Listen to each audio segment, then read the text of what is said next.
Riddell Anthony is back to receive the kick at the 1-yard line. Anthony brings it back to the 21 after the Berger kickoff. 5:42 left in the first half in Tampa. Lots of action and a 3-point Buck lead.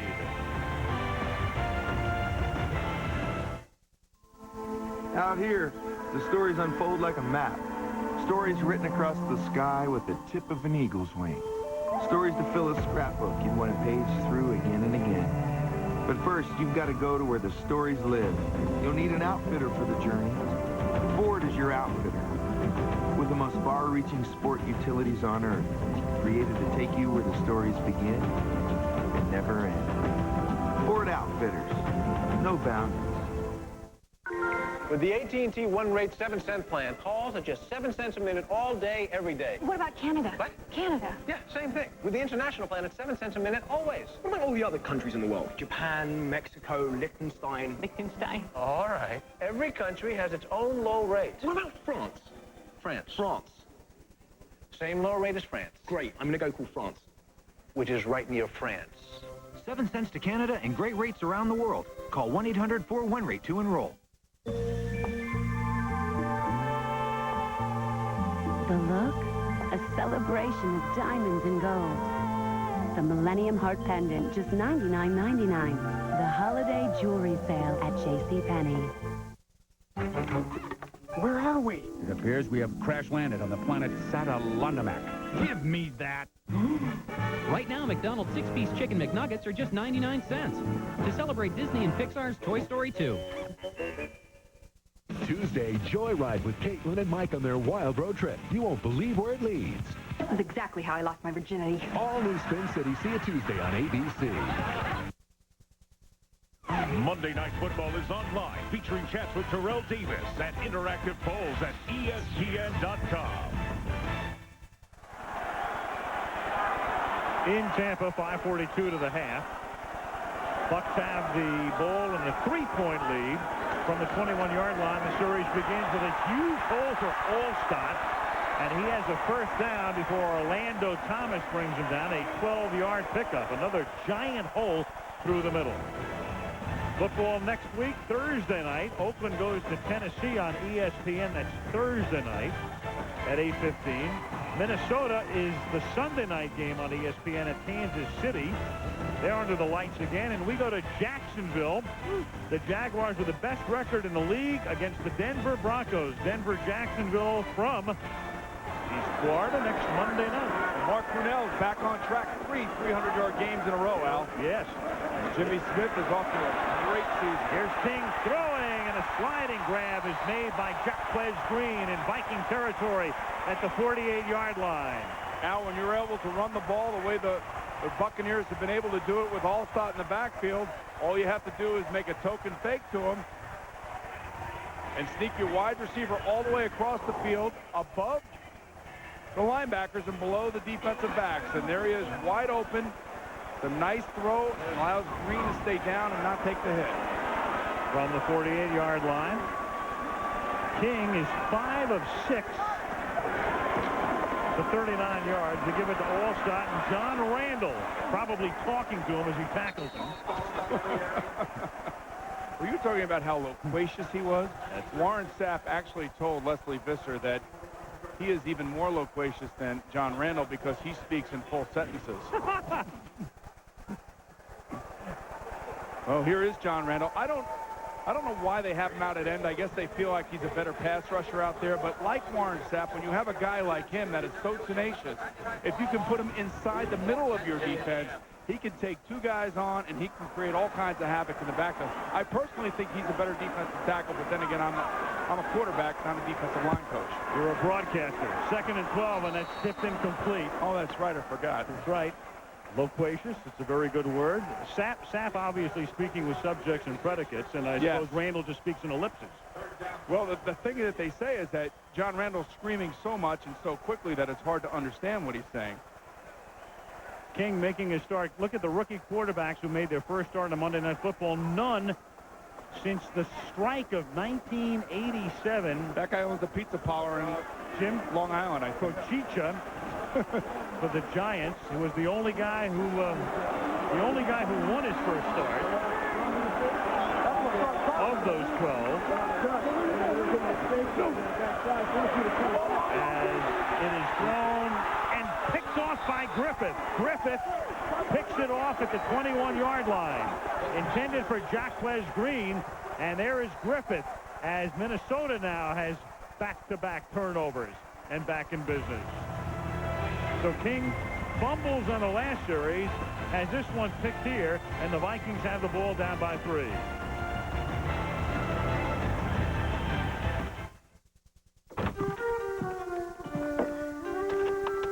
Really? It's go time.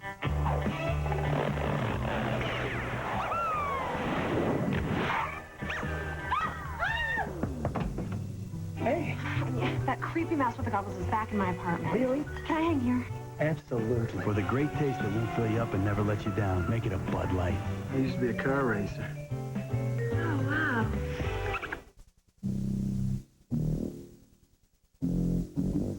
A pile of 100-year-old bricks might look like rubble to some.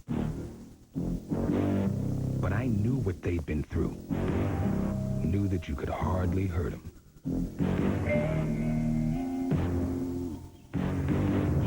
And that bricks with a history like that was strong enough to stand again. Ford F-Series Super Duty. Built Ford tough. Good morning, Mr. Schwab. Morning.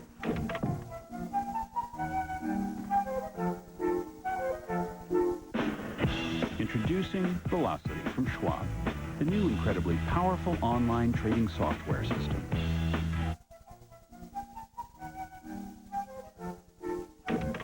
With the power to place multiple orders at one time, it's fast and smart. And, if you'll pardon the expression, cool. How did these three roommates, yeah them, celebrate the return of their show? Look at me, spraying cheese down my pants. Oh, Grow Up returns after Spin City. See you Tuesday on ABC. Now you take a look at this. Sean King tries to force the ball. Right here is 24, Robert Griffith. He's the deep safety. When you're a quarterback, you have to find those safeties and know his responsibility is to the outside of him. You can't just throw up a lollipop like that without an athlete like that going to get it. Griffith with the pick, ball at the 22. Minnesota begins this drive with a pass to Carter. Barber is back in the game. He sprained his ankle, a slight sprain, but he's back in after missing one series.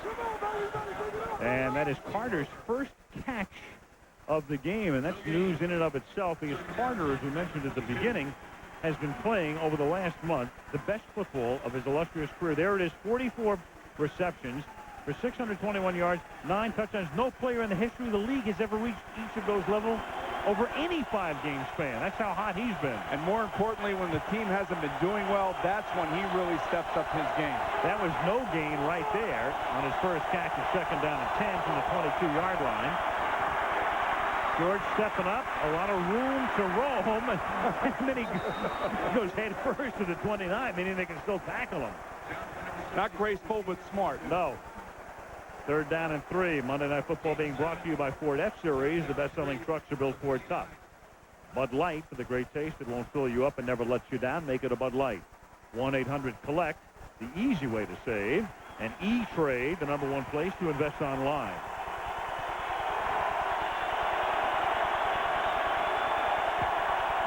Ford in the game. In the backfield on 3rd down and 3. Stacking Moss and Reed to the left. George comes the other way to Carter. And Chris makes the catch up at the 33-yard line and just enough of the first down, covered by Brooks and Abraham. And that's why he's so smart out. He knows where the first down markers are. He takes his time coming off the line of scrimmage. He sets up Abraham. George delivers a strike, and then he reaches out for the first down. First down at the 33 at the 2-minute warning in Florida. Tampa Bay 10, Minnesota 7.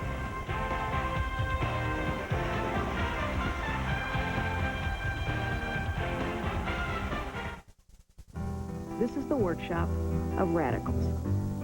A one-car garage where 2 young men with $500 in venture capital invented an industry.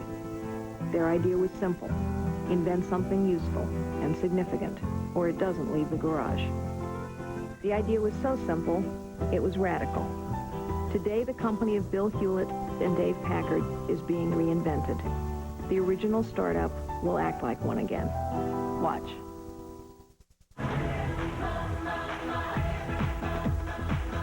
Introducing the new AccuView 2 contact lens. So natural, it feels like you're wearing nothing at all. For a free trial pair, call us or visit your eye care professional.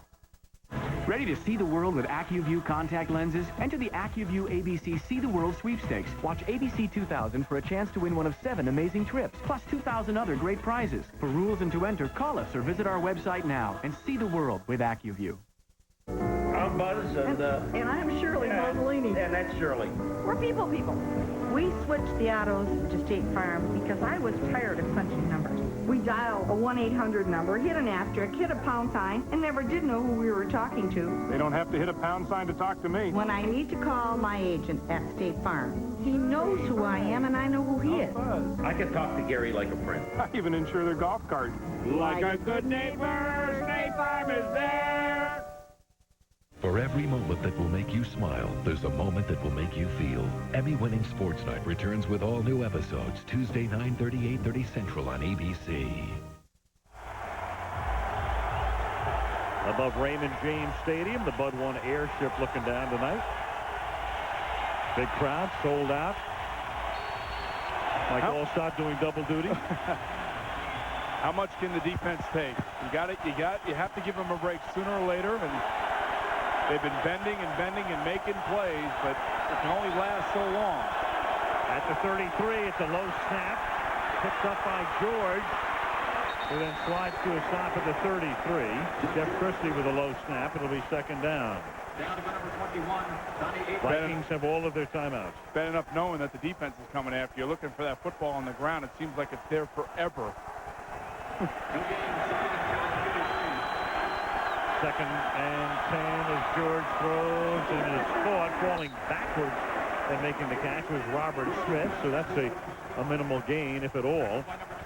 Well, it will be third down. The one thing I will say is that the offensive line of the Vikings have done an okay job protecting Jeff George tonight. Talking to Mike Tice, their offensive line coach, he says that Corey Stringer, number 77, his right tackle, is by far playing the best of the offensive linemen. And it's nice to hear that. Corey was under the gun for some of his weight problems last year. Third down and 10. It's caught by Horde. A flag is thrown. And he stopped at the 42-yard line. The umpire throwing it. That means holding against the offense. And there is the validation. I think you decline it here and you make them punt. As I was talking about Corey Stringer, seems like Todd Stussy likes Monday night, and he likes the spotlight, Al, because we keep calling his name. Yep. Good way to earn a trip to Hawaii. But this won't go in the book as a holding because they'll decline it, which is good news for Todd Stussy. Well, the option becomes, do you want a third and 20 or a fourth and 1? Number 73. The penalty is declined. Fourth down.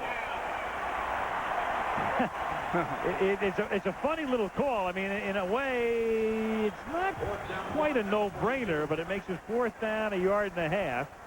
Or you can send them back and make it third and 20. That is a long yard and a half yes, against this defense. And what is it about Monday night and Todd Stussy this year? Boomer. He can hear your voice in his He must. Right I don't know. He's going to want to shoot me more.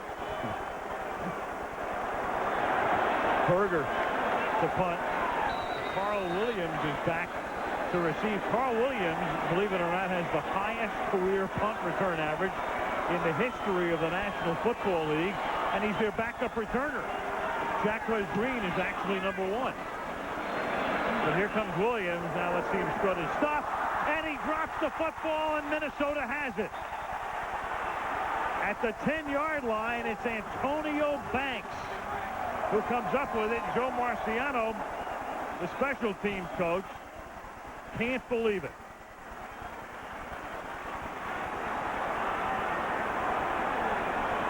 Well, Tony Dungy was singing the praise of Carl Williams to us last night. You can see right there that his feet slip out from under him. You have to get underneath the football, set yourself, make the catch. And Williams was in bad shape right there. That ball went right through his hands. Tony Dungy will tell you that just don't turn the ball over. We can win the game with our defense. He had 5 fumbles on punts his first 2 years in the league, but hadn't fumbled in the last 2. Now in less than a minute and all of their timeouts, the Vikings at the 10.5. Here's Jeff George reading the defense and audibling down here, trying to get to a play that he thinks gives him the best chance to get into the end zone. Robert Smith takes it down to the 4-yard line. They tackled it inbounds. Brian Kelly makes the stop, and now Minnesota takes the timeout with 47 seconds left. Ball inside the 5, 2nd down when we come back.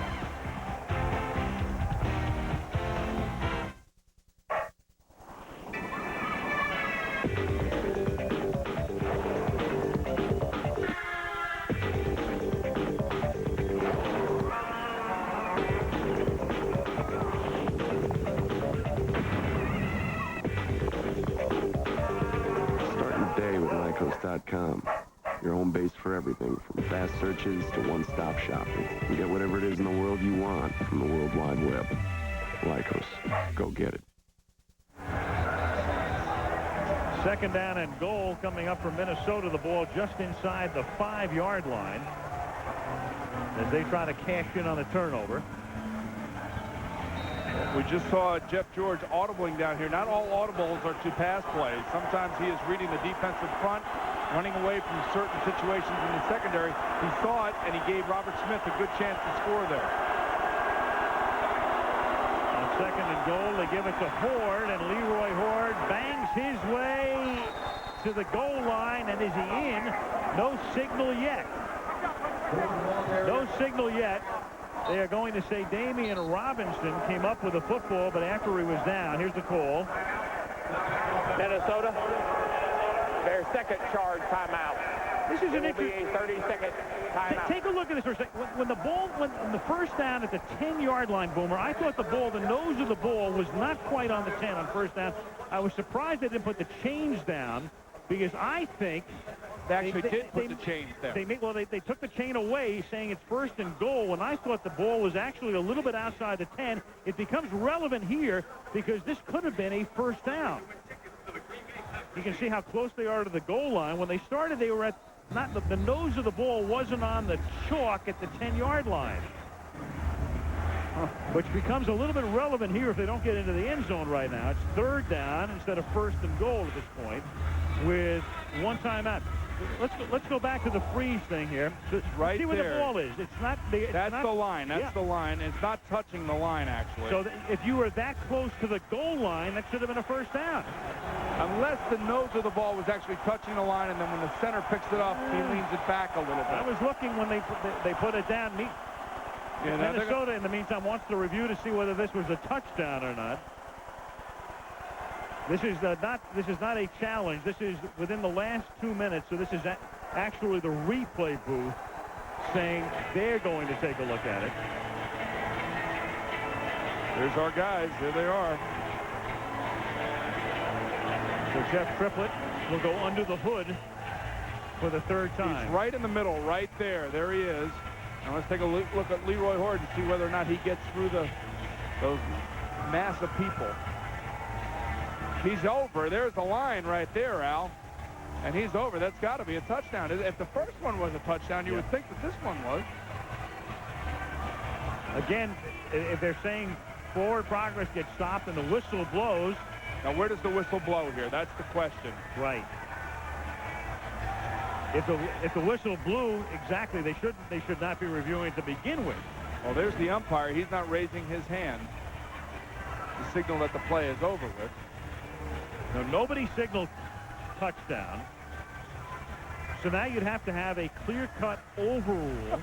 I'm just thinking about Jeff Triplett's family. Well, you have a communication situation here where Triplett may say, you know, the whistle blew at this particular point. You tell me. I mean, it's talking about splitting hairs here.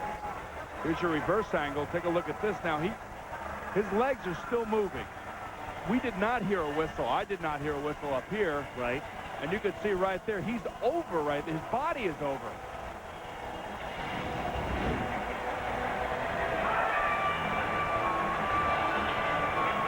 And usually with our microphones on the field, we will hear a whistle to stop the play.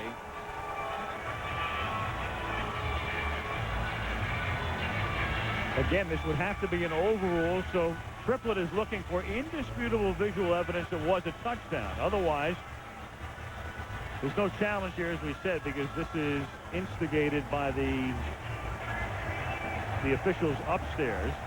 So it's either going to be a touchdown or it's going to be 3rd down and goal from the 2-inch line with 33 ticks left in the half.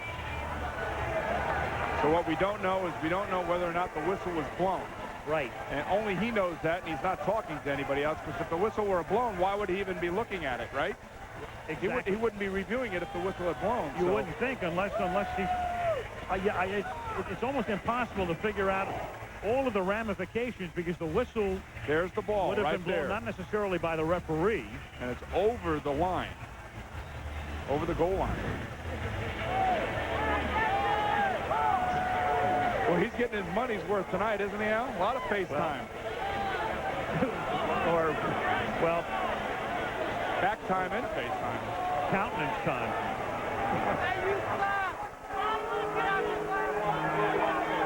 Looks like he told the officials that it wasn't a touchdown. Who knows? Let's see.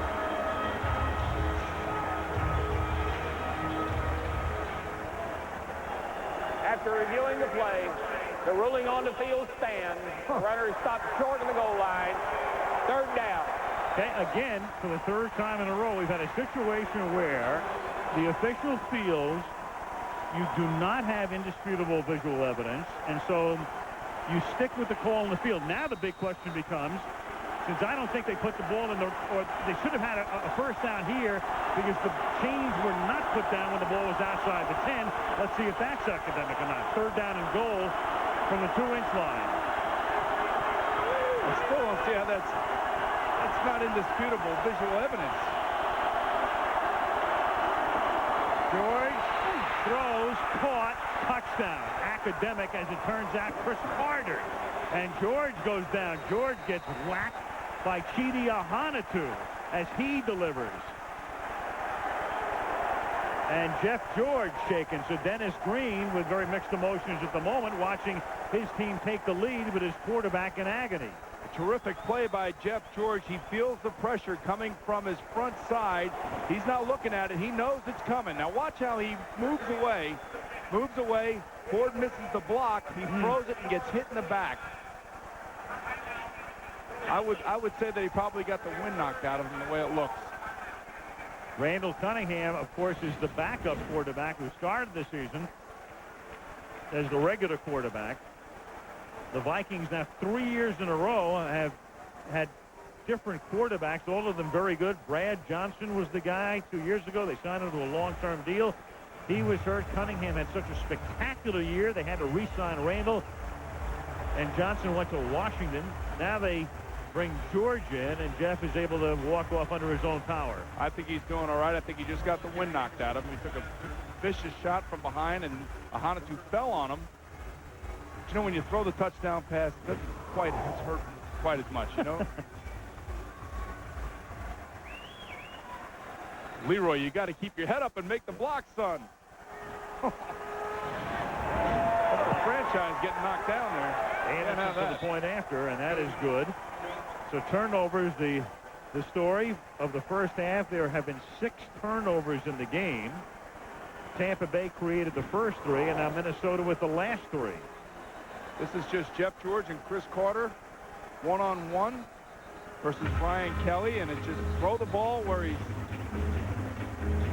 can get himself in between the ball and the defender, and they work that play every week in practice. And when you have an arm like that and a player like that, Chris Carter, that's money down in the red zone.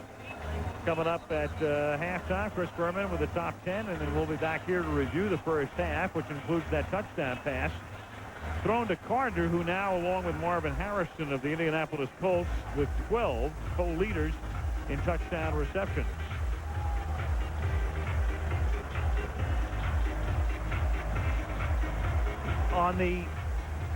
Our understanding from replay now is that the only camera angle they were concerned with was the camera on the goal line. That to them was the definitive call, and they didn't want to see any other angle. And again, it was a case of Triplett would have had to overrule the call on the field to make it a touchdown.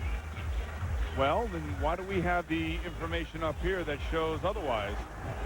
Well, I'm not sure from the goal line camera, I could see where, again, it was gray enough at the 11-yard line. Riddell Anthony. It's run out of bounds by Griffith at the 27-yard line and then helped up by his pal. Well, let's go back to that. I mean, we have indisputable visual evidence that it was a touchdown. I mean, it doesn't matter anyway because they went on and scored, but the fact is it was a touchdown, was it not? It looked that way from a couple of angles that we saw that apparently they weren't concerned with. All they wanted to see was whether he had gotten across the goal line from the goal line angle, figuring that at that point they could tell where his forward progress was stopped. And again, you might have had a whistle at a particular point.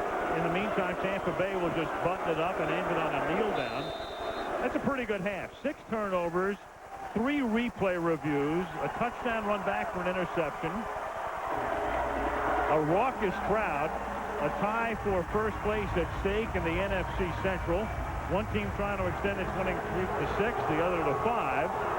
And that's the end of a very exciting first half at Raymond James Stadium. Minnesota 14, Tampa Bay 10. And we'll be back with our Lexus halftime show after this message from the National Football League and a word from our ABC station.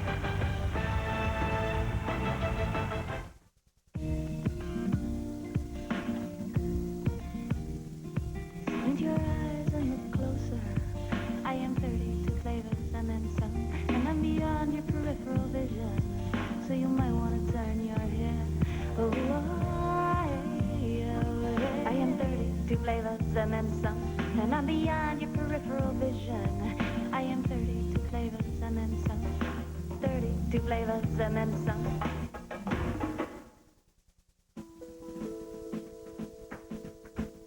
A coach is a leader, a motivator, like a big brother. A coach brings out the best in you. He shows you what it takes to succeed. He's someone you can count on. He's a friend when you need one. He's someone I'll always remember. The NFL salutes all high school football coaches and congratulates Dante Culpepper's former coach, Alex Castaneda of Ocala, Florida. A strange pattern is emerging on Tuesday night. I knew it. Eerie similarities between the two comedies Spin City and Old Grow Up. I'd be suspicious. Take a look at this. Ford, Carter, both men named after presidents.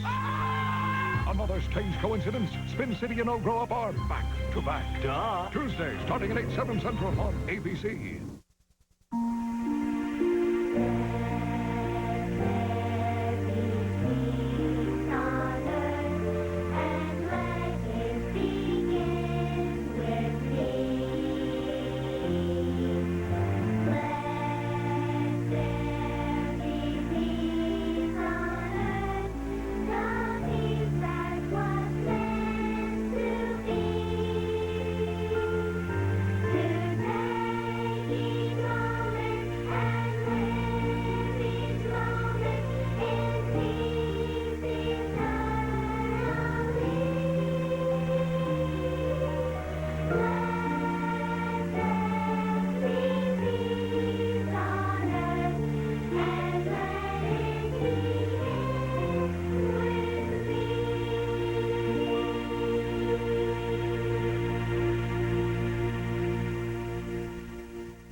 '50s and '60s with partly cloudy skies. More weather after the game.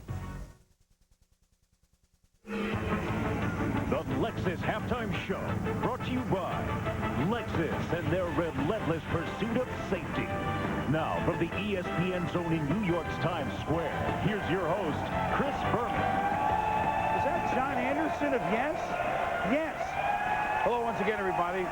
December. The NFL games take on an added importance. Like tonight, for example, first place at stake in our favorite division, the Nars. The Bucs and Vikings trying to keep pace with those surprising Lions, who broke a major streak of 18 straight losses to the Skins. They last beat them in 1965. Alex Karras, Milt Plum, and George Plimpton. The Rams ended a 10-year playoff drought. The But the best story in our top 10 comes from Colorado. But for Bronco fans, it wasn't this one. At Mile High Stadium with a score tied in the fourth quarter, Tamarick Vanover over the Chiefs. His 7th career return for a touchdown enabled the Chiefs to win at Mile High for only the 3rd time in 17 trips, 16-10. Last Monday night, Desmond Howard, a Packer, sidelines with Leslie. 6 days later, Desmond Howard, a Lion, Silverdome. He makes a move on Matt Turk, and he could go all the way. He scored on punt returns with 4 different teams. His 7th overall. Torrey Murray could roll all the way across the Atlantic. 80 days, 3,000 miles. The first woman and first American ever to do it. Hardly a trip on the sloop John B. But this was the worst trip the Jets have ever been on. Well-dressed Amani Toomer. 3 touchdown passes from Kerry Collins. The Giants humble the Jets. It's not a key. A pair of touchdown passes for the Rams. They keep rolling over Carolina, ending an 18-year playoff absence for Dick Vermeil.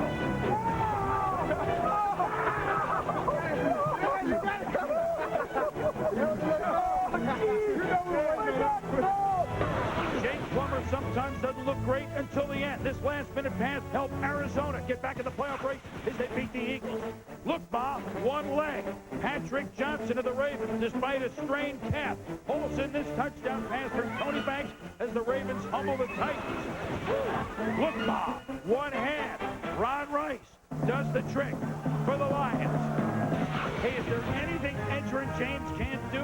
130 yards rushing against Miami, 1,210 lead the NFL for this rookie. Putting the Colts in position for Mike Vanderjagt.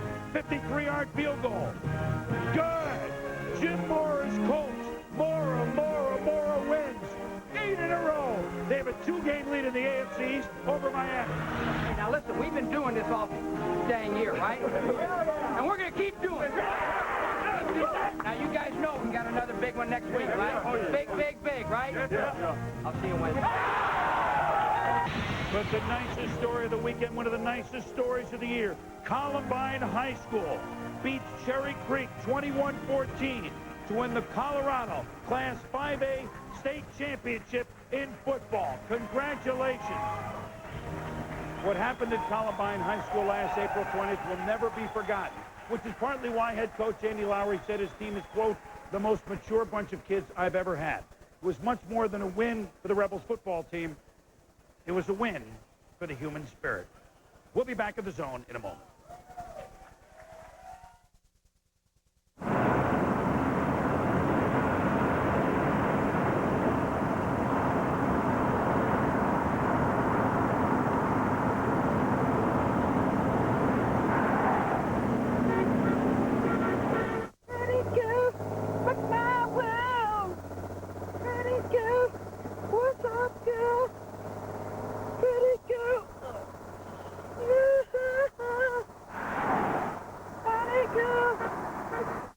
On December 31st, Walk this way to hear us play live on ABC. the hottest acts in music celebrate with ABC. Celebrate ABC Super January with the BCS. Wisconsin meets Stanford in the Rose Bowl, presented by AT&T. Alabama faces Michigan in a FedEx Orange Bowl. Number 3 Nebraska battles number 5 Tennessee in the Tostitos Fiesta Bowl. And number 1 Florida State meets number 2 Virginia Tech for the national championship down in New Orleans in the Nokia Sugar Bowl. One champion.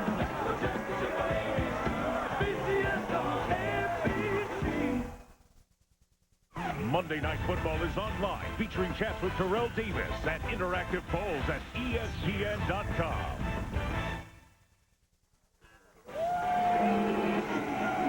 Welcome back to the Lexus Halftime Show. Once again, here's Chris Berman. Tony Dorsett. Well, he appreciates running the football. It's the Vikings leading Tampa Bay 14-10 at the half. In college football, here are your BCS bowl game matchups, all to be seen in the new year on ABC. Rose Bowl, look, I love saying the granddaddy of them all. You know, Wisconsin against Stanford. Alabama with their win over Florida goes to the Orange Bowl against Michigan. Nebraska, Tennessee, January 2nd in the Tostitos Fiesta Bowl. And then the national championship game Tuesday, January 4th, 8 o'clock Eastern, Florida State against the Hokies of Virginia Tech. Well, let's go back to the NFL and back to you, Al, in Tampa. But the Vikings making the mistakes first quarter, the Bucs making this mistake second quarter. What have we here in the second half?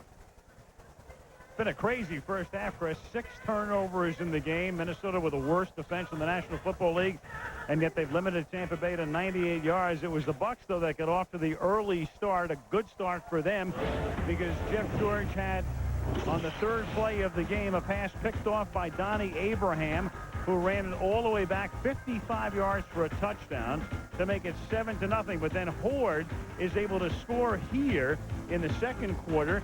They reviewed it. Tampa Bay challenged it, lost the challenge. It was 10-7. Then Carl Williams with the fumbled punt, recovered by Minnesota at the end of the first half. And then after Horde almost got in again, Chris Carter hauls it in, and it's 14-10. Minnesota. I mean, this is a game of contrast. Minnesota, great offense, terrible defense. Tampa Bay, terrible offense, great defense. 6 turnovers in the game. What do you make of the first half, Boomer? Well, I told you that I thought Tampa Bay's defense was going to have the upper hand in this game, but it's been anything but that. They have gotten the important turnovers, but I'm very impressed with the Minnesota offense. They're showing resiliency. Jeff George is hanging in the pocket. The offensive line's done a good job. Now, on the other side, Sean King really hasn't done much, hasn't had the opportunity to do too much. He threw a bad interception. He read the defense wrong. I think that is making Mike Shula to become even more conservative if that can actually happen here in Tampa Bay. And they're going to have to come from behind because they're trailing 14-10. Remember, the winner shares first place in the NFC Central with the Detroit Lions at the end of the night. Second half coming up.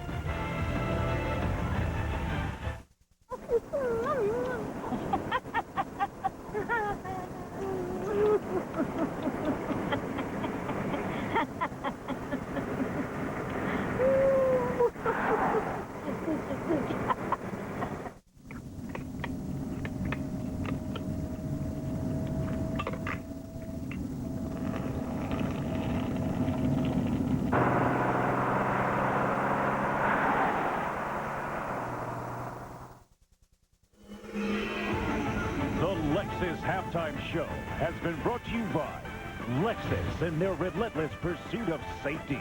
We'll be back with the second half kickoff after this from our ABC station.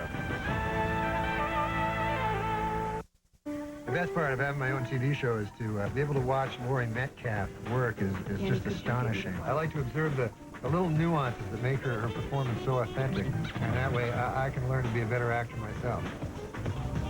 Would you leave me alone? Yeah, you're kidding, right? Get out of my trailer! Tonight after the game, don't miss out on Monday Night Football Madness. See how Tampa Bay partied down as the whole country got a glimpse of Buccaneer action live from Raymond James. Complete team coverage is on the way. Plus, I do want to know what happened to my child because I trusted them. She was put in their care. a mysterious death at a Bay Area hospital. Tonight, a family desperately wants the truth revealed. It's a story you'll see only on 28 Tampa Bay News tonight after the game. After a long day in the blazing sun, returns the magnificent hero in the true spirit of the open range. Hey, isn't that the McRib sandwich? Did somebody say McDonald's? For a limited time only, you can get 2 McRib sandwiches for just $3. Or try 2 Big Mac sandwiches for only $2. Or a 6-piece Chicken McNuggets for just 99 cents. For breakfast, swing on through the drive-thru for a 99-cent sausage McMuffin with egg sandwich or a 99-cent bacon, egg, and cheese biscuit. We were here 2 days ago. We're not getting out of here, man. We have no food. We have no water. We're not going to get out of here, man. Listen to me. Listen to me. We are going to get out of here. Come on. Hello? Hey, let me call you back. You got a cell phone? My bill's been really high. You're going down! Next time, try Aerial. With free weekend calling to anywhere in the U.S., you can use your phone freely. People call it smart, thrilling, the place for values. Toyotathon 2000, the blockbuster event filled with great Toyota values. Your ride to the new millennium is here. Are you ready to go? Right now, lease Corolla, the best-selling car in history. Just $199 a month and $0 down. $0 down. Toyotathon 2000. Corolla's $0 down. Now showing exclusively at your Toyota dealer. 50s and 60s with partly cloudy skies. More weather after the game. Get ready now to start the second half in Tampa, Boomer. Let's take a look at the numbers through the first 30 minutes of competition. Well, 98 yards of total offense, not a lot. But remember, last week they had 156 yards of total offense and actually won the game comfortably. But they're playing against an offense that is high-flying, it is volatile, and it can move the football. Those 3 turnovers certainly hurt Tampa Bay. The way they like to play football, defense, no turnovers, keep us in the game, let's win it 17-10. They're going to have to do a little bit more on offense if they're going to want to beat this team tonight. Remember what they did on opening day against the Giants, where they have 4 first downs and won the game. We take a look at Jeff George. He's 15 to 22, 145 yards, 2 interceptions, and a TD. Kings only 5 for 8, 39 yards. Tampa gets the ball as Carl Williams, who fumbled on the punt return at the end of the first half, runs this back from the 11 out to the 27-yard line. Leslie, what do you have from the coaches? Al, from both of them. First of all, Jeff George only had the wind knocked out of him. He's fine. Denny Green said that they want to make Sean King hold the ball a little bit longer, but ultimately make him throw it. Denny Green said if Tampa Bay throws more than 20 times a game, he believes Minnesota will win. As for Tony Dungy, he said he's not disappointed in Sean King. He said King simply hasn't had enough plays tonight, and he's not worried about coming from behind with a rookie quarterback. He says if it's close in the fourth quarter, this King will rule. Al? We'll see. King 5 out of 8 through the first half through the air as Mike Allstott starts with a 1-yard gain. It'll be 2nd down and 9. Well, you know, I said they were conservative. You could see right there, starting out the second half, just running the football. You see he's only 5 for 8. He's only had 8 opportunities. Now, he made the one bad read where he tried to force the ball down the sideline to Jacques Green, but all in all, like Tony Dungy says, he hasn't had the opportunities. Well, but you have to make your own, Al. You have to convert third downs. You got to keep the ball moving, keep the chains moving. So it all kind of works hand in hand. Tampa only ran 19 plays in the first half to 40 for the Vikings. 2nd down and 9. And King throws, and that is incomplete over the middle. And a flag comes in, intended for Bert Emanuel, and Trent Dilfer says, yeah, defensive interference. Jimmy Hitchcock was holding on to Bert Emanuel, and you could see Hitchcock is absolutely livid. Now, this is the guy last year that was getting interceptions and making touchdowns, and he's still looking for his first interception of the year. And sometimes you wonder what officials are looking at. This was close. Very, very close. Pass interference. Defense. Number 37. Automatic. First down.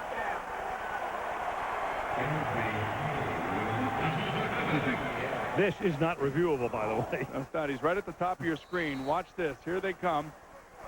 Manuel just wants to take an inside release, and I think right there with his left hand, he grabs Emmanuel's left arm. So actually, it was a good call by the official. Coach Fazio, the defensive coordinator, former head coach at the University of Pittsburgh.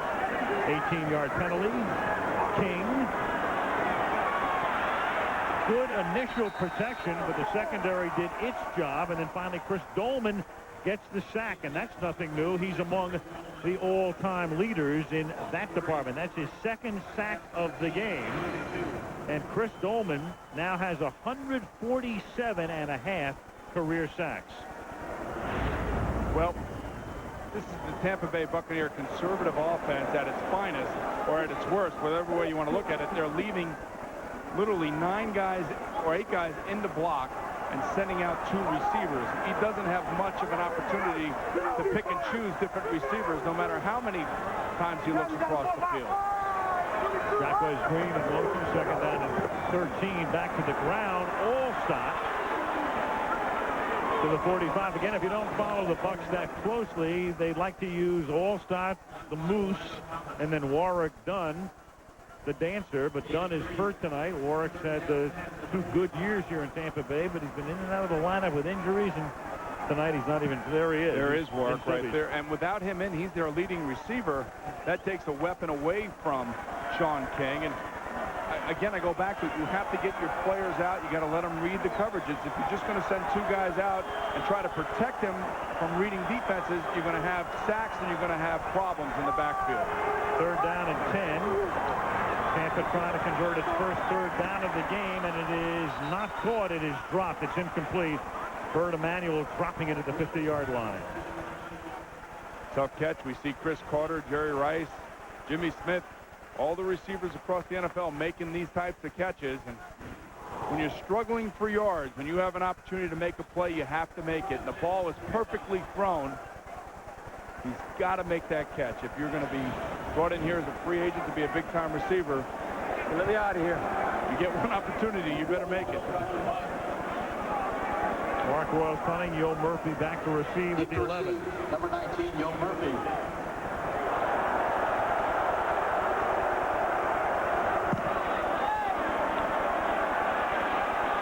Murphy's going to run it back from the 4. Only to the 11. Normally, you won't make that play inside the 10, but he had a lot of room to roam, but no blocking. Coverage turns out to be pretty good. 12:25 left in the third. Vikes by 4.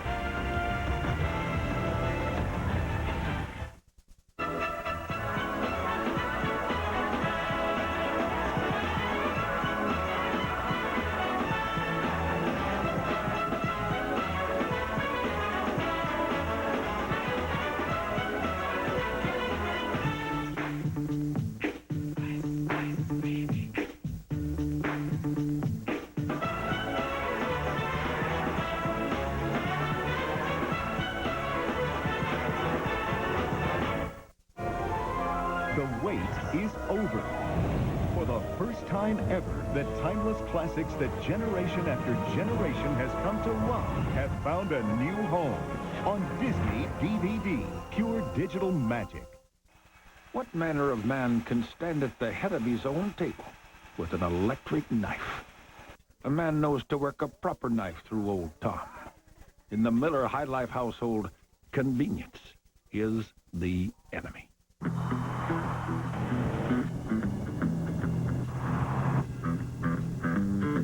They did a bad, bad thing. They did a bad, bad thing. They did a bad, bad thing. They did a bad, bad thing. Nice try. You've been out driving again.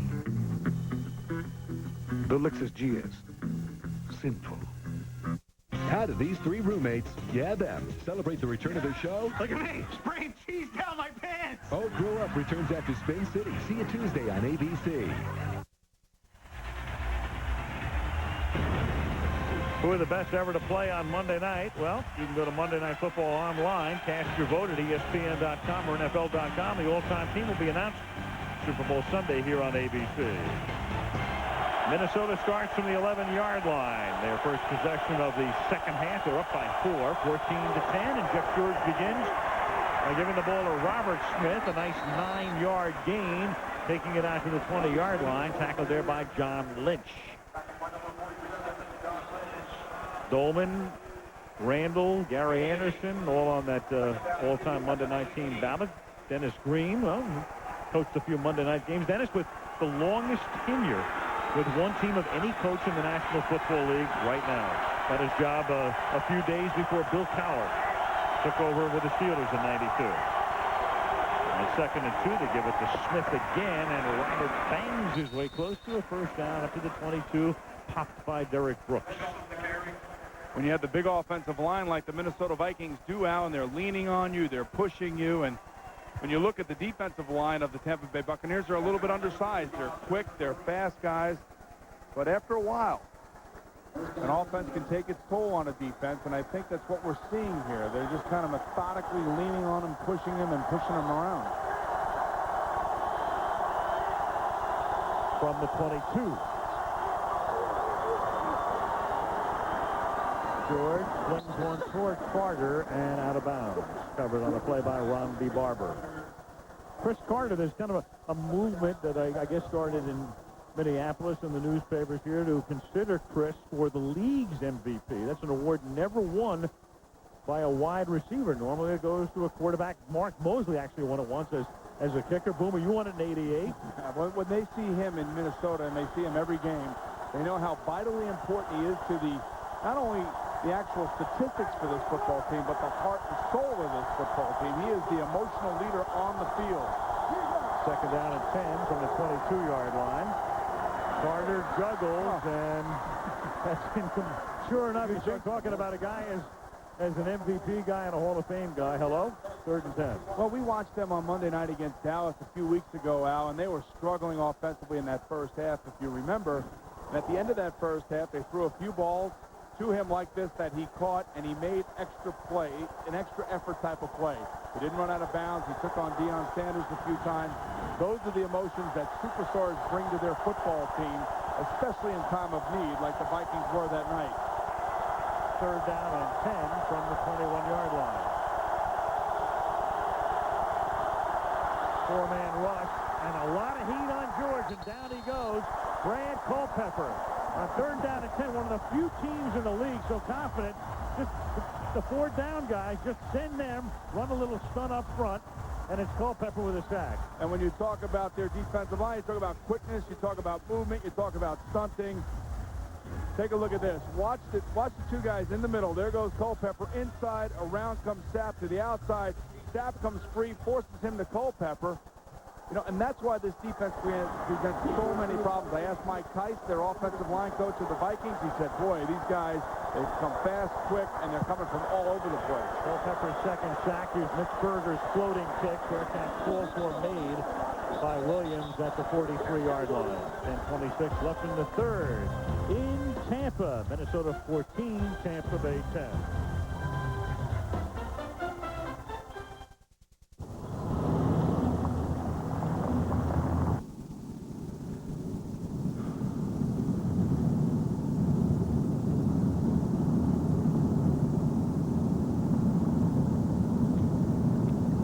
If you ever have a rough ride in the Lexus RX 300, it's not our fault.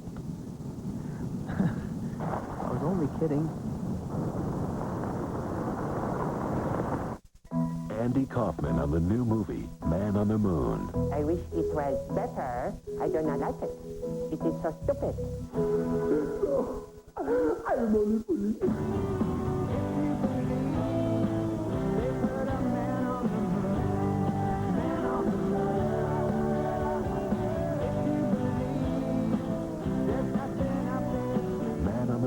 Please come to my movie. Rated R. Starts December 22nd.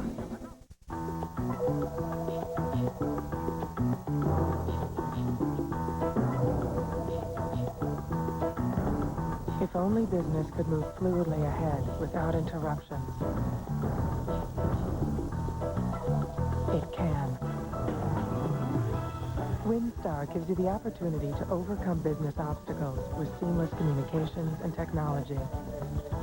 WinStar. Brave new business. This telecast is copyrighted by the NFL for the private use of our audience. Any other use of this telecast or of any pictures, descriptions, or accounts of the game without the NFL's consent is prohibited. Mike Tice going over things with his offensive line. A reminder, the bowl season approaches, and from January 1st through the 4th, those 4 bowl games coming your way on ABC. Wisconsin, Stanford in the Rose, Alabama, Michigan, Orange, Nebraska, Tennessee, leading in the Fiesta, and Florida State, Virginia Tech, and the big one, the Sugar Bowl for the national title. On 1st down, the pass intended for Emmanuel. Incomplete. 2nd down. Speaking of Florida State, what do you have, Leslie? Which Seminole? A guy hoping for another national championship. Al Michaels was mentioning you're a Florida State guy. Worked on, played with injuries all year, but why couldn't you play with this one? Well, last week I sustained an injury in the first half of the Seattle game, and I tried to fight through it, played in the second half, and this week it's just been a little tough to run, and when I came out for the game, I really couldn't push off, so I'm just trying to save myself from further injuries. Well, this offense can't wait to get you back. Thanks for it. Check you out. Thank you, Leslie. And this is Mike Allstott, who gets tripped up by Robert Griffith. Nothing against Leslie, but I was saying to these guys on the sideline in their pajamas, the guys that don't play, that when Leslie Visser's looking to give you an interview, that's not good. That means you're not playing. Right. That's a good point. And you can hear the boos coming down. It's amazing how patient these fans are here, but I guess they've been watching this offense for so long. They're 0-5 on 3rd down up to this point. They have to start making a play here sooner or later. 3rd down and 8. Under 10 minutes left in the 3rd. King out of the gun. Throws, and there's your first conversion to Jacques Green. to the 45-yard line of Minnesota. All right, they're giving him a standing O, Al, finally, and you could see that Sean King is an accurate passer, and he hits Green right on the money, one of those little slant patterns, but now this is an opportunity where they're on this part of the field where they should use some of the speed, and right there, Jacques Glaise going against Jimmy Hitchcock, number 37. It's a nice move by the young receiver and a nice throw by the young quarterback. First down at the 45-yard line. Little toss to offside. He's going to reach down for it, but turns the corner and picks up about 7. The interesting thing about Mike Allstott is how quick he gets around the corner. At 6'1", 255, he's built more like a fullback. Moose Johnson from the Dallas Cowboys come to mind, but they line him up in the halfback position, pitch him the ball, and to watch him make a tight turn with such, and watch him get around number 56, Chris Dolman. Watch his turn. Now, he should have the ball in the other hand, so if he does fumble it, it goes out of bounds. Nifty move by a 6'1", 255-pound running back. Second down, long 2. Abdullah's in the game, and they give the ball to Allstott, and he picks up the first down, moving through the middle to the 34-yard line. Versatility. Now they line him up at fullback and give him a little fullback play right up the middle.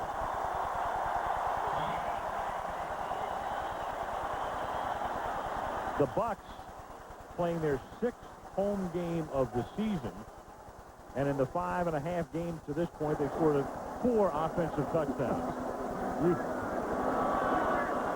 tonight, 28.2 rating, doesn't win a lot of games, but he's down by 4, and he's on the move here. And he's got a great defense on his side. First down from the 35, flag is thrown. And Allstott makes the catch. Dwayne Rudd may have been offside, or Jerry Ball, I think, was the guy offside. Rudd in on the play. I think it was big old Jerry Ball. I was watching Jerry Ball before the game. He was actually running pass routes. Defense, number 96. 5-yard penalty, remains first down. When you watch a big man like this on the sideline running with those light feet, he's putting the ball. He wants to be a wide receiver in the worst way, but his body's not going to let him. Not in this life, it's not. He might be a reincarnation of the Fridge, however, as a fullback on the goal line, maybe, right? Well, remember the days the Chicago Bears used to use William Perry as the fullback? He's got to be that Randall McDaniel, although you like to use the guard McDaniel in their backfield and goal line situation. First and 5 from the 30-yard line. You got him. There you go. And King going deep into the end zone. It is caught by Green. What a catch. Touchdown. All right, Al, we've been calling for it all night, and it finally shows itself. They get the right defense one-on-one. And Tony Dungy was telling us, when you go against rookie defensive backs and you have speed like Green, just let it up there and they'll go get it, and that's exactly what Sean King did. Perfect pass. Great catch as he's going out of the back of the end zone over the rookie. And Malcolm Glazer, the owner, happy about this as his team retakes the lead. You can actually see that Rodgers gets there right there at the point. It looks like it would have been interference anyway. Right, and he's pretty close to also making the catch before or having it overruled, but it's too late now because the extra point is good. Now you talk about a play that might have been reviewed had they been a little quicker, and we'll see the replays again when we come back. This is pretty close, but it doesn't matter right now. 17-14. Possession and inbound.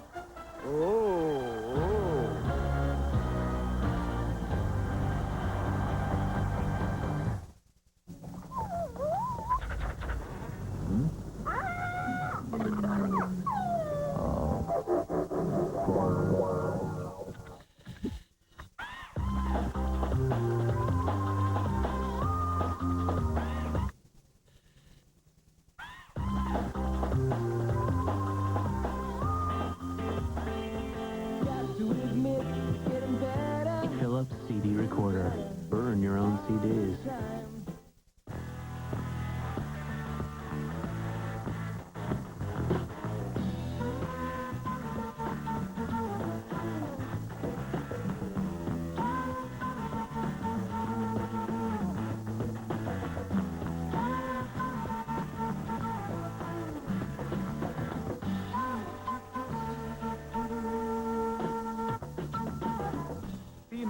JCPenney.com, helping you choose the right technology product. This holiday, shower her with diamonds from JCPenney. Like this stunning diamond marquee band, now 50% off. Or this brilliant diamond Millennium Heart pendant, only $99.99. Or these dazzling gemstone and diamond earrings, just $199, and the matching diamond pair is free. The holiday jewelry sale at JCPenney. Get the look. For every moment that will make you smile, there's a moment that will make you feel. Emmy-winning Sports Night returns with all new episodes, Tuesday, 9:30, 8:30 Central on ABC. We'll get to the replay in a moment after the kickoff here as Martin Gramatica kicks off for Tampa. They lead 17-14. Kickoff taken by Yo Murphy from the 9, and the guy who was in Tampa's camp until early last week to the 34. Okay, take a look now. Key questions. Is he in bounds? Is he in the end zone? And does he have possession is the key question here, too. All right, one knee is down, which is the equal of 2 feet. The question, Boomer, does he have possession of the ball? Well, it really doesn't matter. The good, and here's the interference as well. But which isn't called. Right, which isn't called. But even more importantly, give Joe Marciano, the special teams coach of the Bucs, credit because he got the extra point team on the field quickly and did not give them time to review it. Remember, you have to make the challenge before the next play. Ball at the 33-yard line as Jeff George begins this drive. Nice slide move to the left, going deep, and it's almost intercepted as Carter becomes a defensive back. And what are they going to say? That he intercepted it and fumbled it? It was Rondy Barber. Now the question becomes, did he intercept it and then fumble it? There's no call yet on the field. Now the interesting thing, number 77, Terry McCauley, the side judge, is down there looking for the football, trying to see whether or not it had hit the ground. Right, there's no call yet. There wasn't a call for an incomplete pass. There wasn't a call for a fumble. So now you may have a case of a review coming up, possibly. But remember, if the call goes against Tampa here, they're out of challenges. They can't challenge it. Take a look at Rondé Barber. It goes right down to his feet. That hits the ground. It hits the ground. That should be incomplete. They haven't made the call yet. And then who's going to wind up with the football? Well, Carter's reaching for it at the end of the play. The ruling on the field is an interception by Tampa Bay. Well, it's an interception by Tampa. Now Dennis Green has to challenge this call. If it goes against Tampa, they're out of challenges. Now Minnesota can challenge this, and I'll be shocked if they don't. There it is right right there. It hits the ground. Easily, yeah. And clearly, that's definitive. There's no question. The next thing will be a buzz of triplet. Tampa's going to get out there and try to run the play. And there's a whistle. Triplet's been buzzed. He will then go to the hood again. This is clearly a case of overturning the call. Boy. We've had it all tonight, haven't we, Al? There's a definitive look. Watch the nose of the ball hit the ground. Minnesota has challenged the ruling on the field that it is an interception. Well, it's not an interception. Minnesota will win this challenge. They should win it, yes. Yeah, I mean, well, if that's not indisputable visual evidence, so the interesting... then I'm going to the optometrist tomorrow, and the ophthalmologist. Now, one of the things, though, however, that I saw on that throw, much like I saw on an earlier interception that Jeff George threw, looks like the ball was slipping out of his hand, and he's throwing some ducks up there that are hanging. And Chris Carter actually had Barber beat significantly. Right, Carter turning into the defensive back on that play to try to break up the play. What Triplett's asking for now is what the guys on the field saw. So again, he can go over and he has to overturn what they said they saw. He's having a great time tonight, isn't he? Getting a lot of FaceTime. He might get a few endorsements from this. He just gave the sign to the paparazzi to let him get in there.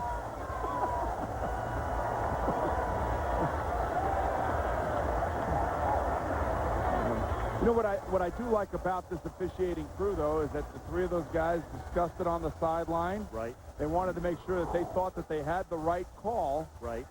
And Triplett was away from them. He allowed them to discuss it, did not get in the middle of it. Okay. You can see right there it hits the ground. They clearly never had possession. I mean, right. If your feet, if he could control the ball with his feet before the ball hits the ground, then he would have had possession. No, but what a play by Rondé Barber, though. I mean, what a tremendous effort to try to get... Oh, no question about it. But it won't mean a thing because Minnesota's going to get the ball back. And it will be second down and 10 from their own 33. After the challenge is... Poor Tony Dungy can't catch a break, can he? No. And the amazing thing is, keep in mind that Dungy, had the call gone against him, was out of challenges. Because he's already used his two and lost them both. He gets 2 challenges per game. After reviewing the play, the pass is incomplete as the ball hit the ground. It's second down, Minnesota. At the previous spot, Minnesota is not charged a timeout. Well, so we're 3 for 4 tonight. Yeah, I mean, the 3 other calls were all gray area calls that were not overturned. The touchdown was a little less gray than the first 2. The challenges remaining, Minnesota has 1, Tampa Bay out of them. And remember, when you get to the last 2 minutes of the fourth quarter, then it's in the hands of the booth upstairs. But they got it right. It's second down and 10, Minnesota from the 33-yard line.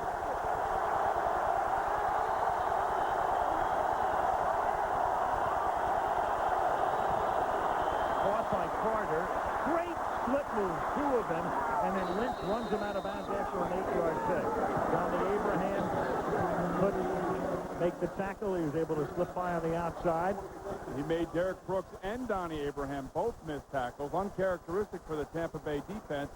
Jeff George noticing that the Tampa Bay defense is out of sorts. They didn't look like they had the right coverage, and there's a lot of discussion going on. He snapped the ball quickly and threw it to the uncovered Chris Carter. Chris Carter with that catch now over 1,000 yards. Again, that's 7 straight years in 4 figures for that man. Third down and 1 up at the 42-yard line. And George is going to put it up on 3rd and 1 and convert. Jake Reed run out of bounds at the 49-yard line. Into the Tampa bench he goes. Rondé Barber. You could sense that Ray Sherman feels that his offense is in good sync when they're dropping back on 3rd and 1 like this and running plays here. As a play caller, he could be real aggressive, and that's what he's done the last few series out. I'm sure that Mike Tice, the offensive line coach, said, hey, we can handle these guys. We're doing a good job blocking them. Let's keep it moving. Ray Sherman looking a lot better in Minnesota these days and in Pittsburgh. Well, you got to wonder how Kevin Gilbride's feeling right now, the new offensive coordinator for Pittsburgh. Remember, Ray got all that heat last year as the offensive coordinator taking over Chan Gailey in Pittsburgh. 1st and 10 from the 49-yard line. And that is caught at the 43-yard line by Carter. Now, I will tell you, though, when you look at offensive coordinators, head coaches around the league, you know what makes a great coach is great players. And right now, you're looking at an offensive system here with Jeff George, Chris Carter, Jake Reed, Randy Moss, Robert Smith. I mean, you should be doing well, and you should be able to call plays. And they don't have this type of talent in Pittsburgh on offense. Not even close. I don't think anybody has this kind of offensive talent. Well, maybe Indianapolis is on its way. Second down. St. Louis. Second down and 2. The Raiders at the 43-yard line. George sidearms that he was under pressure, intended for Matthew Hatchett, and that's incomplete. And I think congratulations should be sent out to our good old buddy Dick Vermeil in St. Louis. How great was that? He was crying again. Oh, yeah, I love when Dick. Well, that's good. I mean, it is good. It's great. Dick's he's a wonderful man, and to Georgia Fronteri and to John Shaw and that entire organization. Right, I heard Chris Berman say last night that he was out of touch when he was 62, but now he's a genius at 63. Dick Vermeil. Right. So congratulations to the Rams and Coach Vermeil. Burned out at 47. It's kind of like us, Boomer. Making comebacks. 3rd down and 2, and Jeff George has to take a timeout. Timeout preparatory to a 3rd and 2. in a game with a lot of storylines in Tampa, back and forth, ebb and flow. 17-point Hey, all right.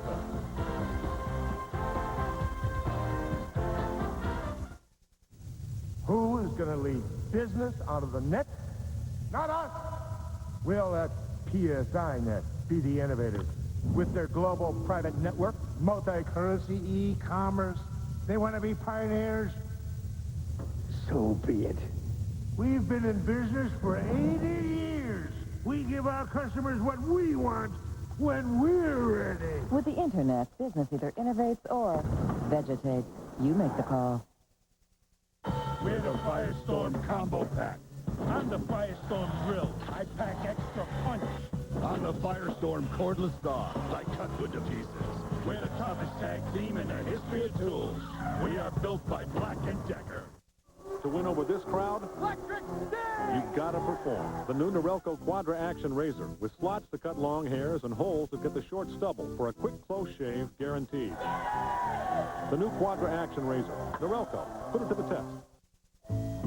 I wonder what would happen if my beer was ever lost or stolen. I mean, how would I be able to prove it's mine? So I'm thinking, mine's the one with the head that's exactly 2.3 fingers thick. It's the one with the color that stops sunlight dead in its tracks. And it's the one that never, ever tastes watered down. Yeah, I'm pretty sure I could pick my beer out of a police lineup if I had to. Ice brewed so there's never any watered down taste. Ice House. Enjoy. Wednesday, Two Guys and a Girl is all new. Or is that all nude? That's the stuff. Nope, it's all new. Two Guys and a Girl. See you Wednesday on ABC.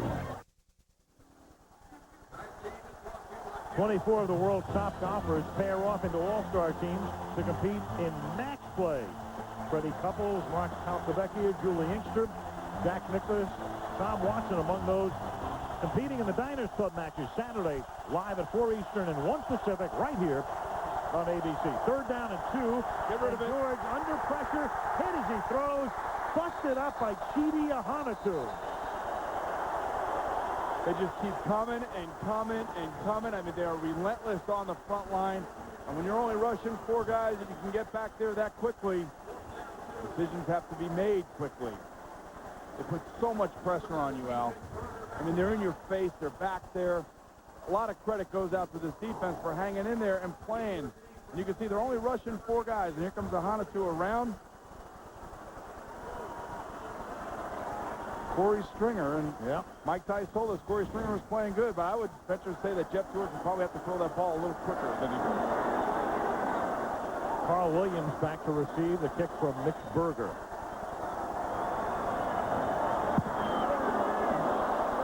Berger goes down but doesn't draw a flag. The kick is very short and hauled in at the 26-yard line by Carl Williams. Did he not call a fair catch? Did he bobble that ball? Looked like it, but keeps possession.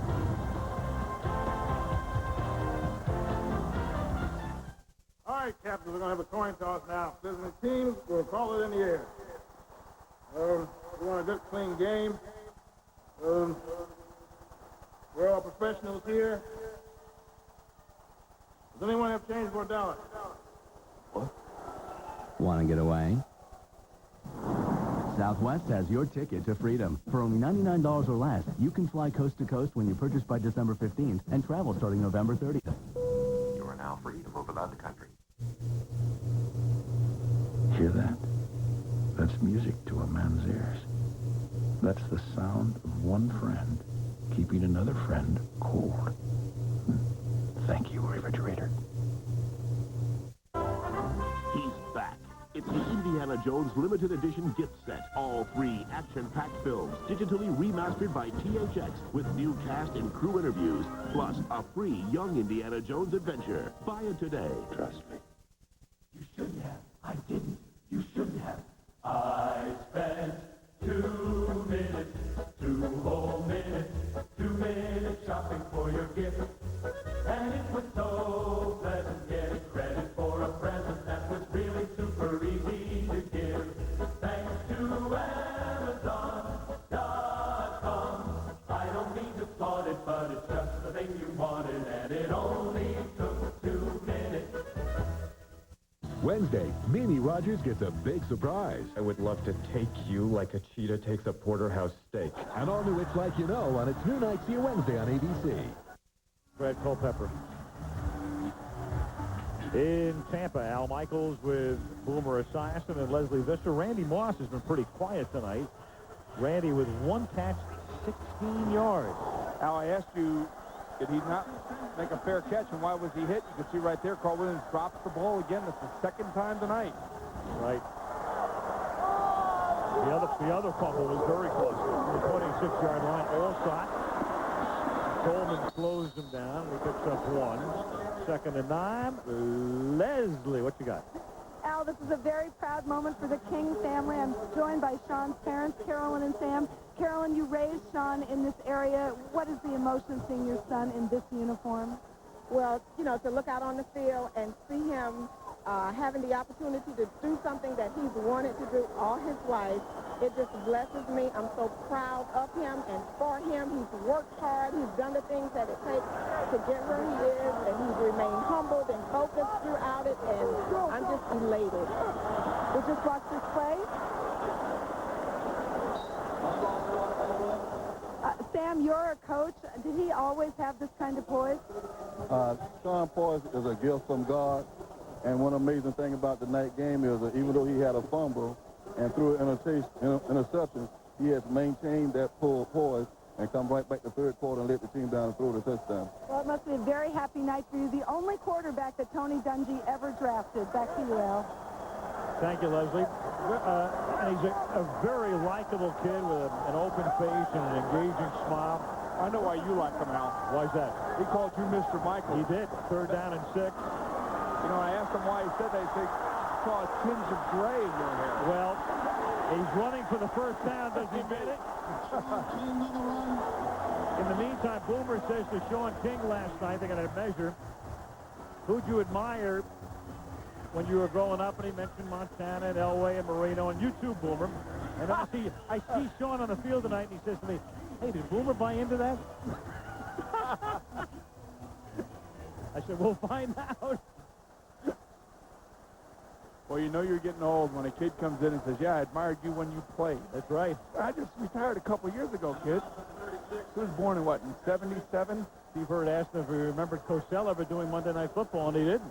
He thought he was still doing it. Every now and again you go into your alter ego. You're exactly right, Boomer. Let's take a look at this measurement right now. And by the length of the football on the 3rd and 6, they convert. I think, though, that Mrs. King, Sean's mom, said it best. He said that he's humbled and he's focused. And we both felt that way after we left the room with him last night, that he was confident, that he felt good about what he can do and what he can offer for this team. Did not seem overwhelmed. And he's the second quarterback from Tulane. The other, Ken Parcher, played with Denver. He started 3 games in '87, but there's an asterisk. 3 games during the players' strike. The 3 started by Parcher. From the 36-yard line. Play fake by time, but then it's a bad pass. The receiver cuts off the route. Bert Emanuel at the 42. And the pass well over his head. And somebody losing a shoe is Sean King. He hasn't lost a game. He hasn't played in the game his team's lost since '97. Last year, perfect year for Tulane. This was King wrapping up his college career in the Liberty Bowl. Throwing a touchdown pass there. And this was part of the reason that he was drafted in the 2nd round. Tulane beat BYU 41-27. He was the 50th guy picked in the draft, the 6th quarterback. 2nd and 10, and this is Allstott banging his way. No other way to describe it, to the 49 in the first down. Well, these are the ingredients that the Tampa Bay Buccaneers need to win this football game. Take the pressure off of Sean King. Make those big runs up the middle. We've seen a few of those tonight from Mike Allstott. I mean, this is right up the heart of the defense. And take a look at this. This is defenders getting run over. See number 30, Antonio Banks, in there for Griffith, just absolutely get demolished at the point of attack. They're not asking Sean to do too much, Al. They're giving him a lot of help in the running game. He is. Allstott, 16 carries, 93 yards on a night when Dunn is out of the game and he's more important than ever. And he adds a hard 1 or 2 right there before he is hit by Dwayne Rudd. There is Warwick Dunn, and we can tell you the Monday Night Football is being brought to you by Lexus and our relentless pursuit of perfection. Hewlett-Packard, the original Silicon Valley startup, by Gap, and Southwest Airlines, proud sponsor of the NFL and official airline of the Super Bowl. They seem to be having quite a bit of success running to the left. Now, Kevin Doggins is starting at left guard tonight in replace of George Diaz. Now, that's one shakeup that they made in the offensive line and seems to be working, especially here in the second half. Second and 9. Ball start tackle as Banks comes up from the secondary.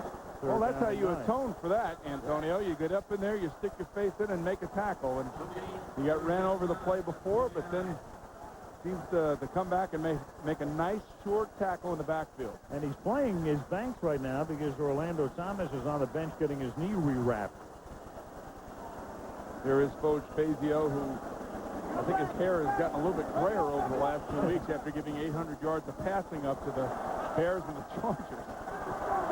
Coaching in this league is ulcer time. 3rd down and 10 from the 49-yard line. King, and that's a low throw, and it is caught. No, not caught. Jacquez Green couldn't keep it off the ground, and it's 4th down. Tony Dungy likes this kind of stuff. 17-14. Defense is playing pretty good. Punt played good special teams. Nothing flashy on the offense. Even like 6-3. He won a game this year, 6-3 against Chicago. Won the game and benched Gill for the next week. Well, they've only scored 174 points coming in. But the good news is they've only given up 141 points. Right. And we're going to see another great defense next week in the Jacksonville Jaguars. They're actually ranked number 1 in the league this year right now. Here's Royals' kick, fielded at the 13-yard line. A fumble by Yo Murphy. And a massive pile-up at the 14-yard line. Buccaneers ready to celebrate, and so is the crowd, and they should. And Jeff Gooch makes a great play. Number 50 comes down and just knocks the ball out of Yo Murphy's arm. What are we talking about? Good special teams and good defense.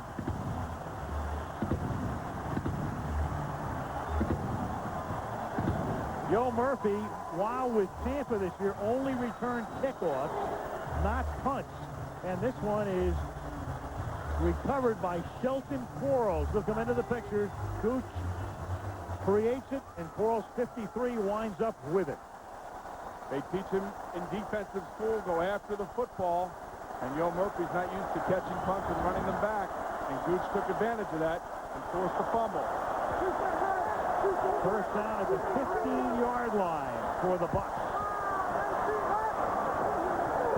All stops. And it will be the final play of the 3rd quarter is stopped for a 2-yard loss. So we have played 3 in Florida. Tampa Bay 17, Minnesota 14. Monday Night Football resumes after this from our ABC station.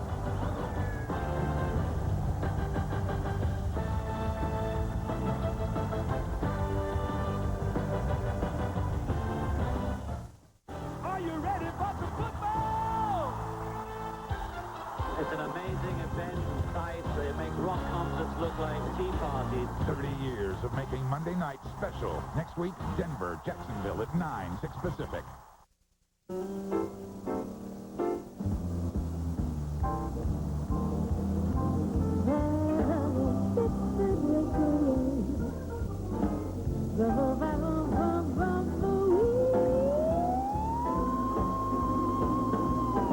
The 2000 BMW Z3 Roadster.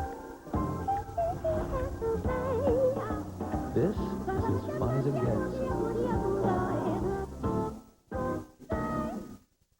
Just in time for the holidays at Circuit City.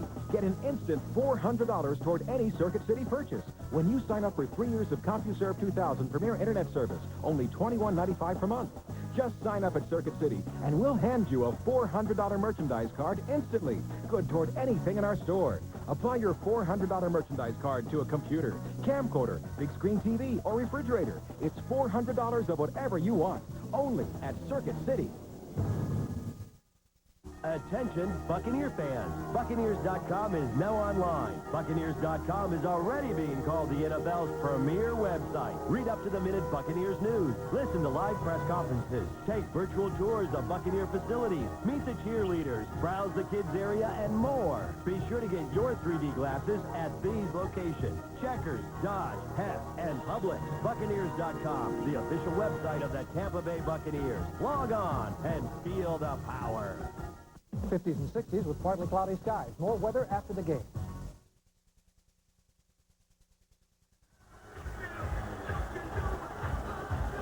In the red zone right now, in other words, inside the 20-yard line, left-hand column, Tampa Bay has the worst percentage. It means 22.6% of the time when they get inside the 20, they score. Worst in the league.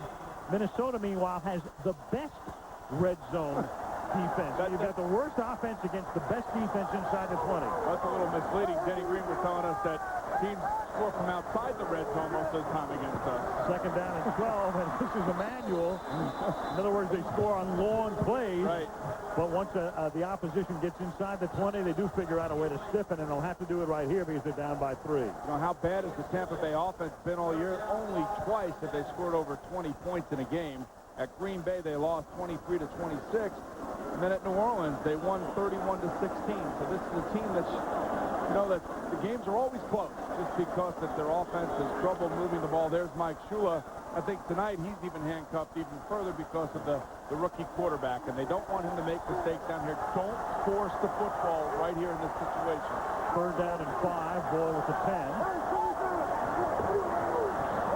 King throws. What a catch. Did he get the first down is the question. Hold in by Williams right there at the stick. A la Chris Carter, Al, on the sideline. And it is a first down. What I like about this, there are 3 receivers to one side. They're flooding the zones that the Minnesota Vikings are playing. It's a safe pass if Sean makes a decision quickly, which he does. And you can see he throws a nice, tight spiral. You can see right there, a nice play by Williams, able to keep his feet in bounds. Not a bad spot for him either. First catch tonight for Williams, who earlier had that fumble and punt that resulted in the Minnesota touchdown. Allstott, a hard yard to the 4, stopped by Griffith, 2nd and goal. You know, another type of strategy that Tampa employs on their offense is they allow the play clock to run down, Al. They want to shorten the game. They want to keep the other team's offense on the field, especially in this situation. This is your best type of defense right here. So they are in no hurry running plays. They take their time. They spread it out, and they try to shorten the game. Right now, the time of possession in this game is just about even. Each team's had the ball about 23 minutes. But you can see they're already under 10 seconds on the play clock and probably run it to about 4 seconds. Second down and goal. King under pressure throws a duck, and it's incomplete. He was hit as he threw. It'll be third down. Flag is down as well. Chris Dolman came in to put the heat on. You're going to have holding against the defense in the secondary for the Minnesota Vikings. And that'll be an automatic 1st and goal.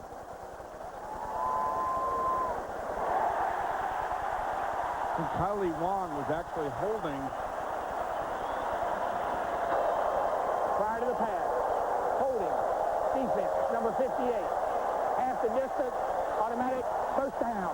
Now, do you see Ed McDaniel? I don't know if it was him. It looked to me like it was Kylie Wong.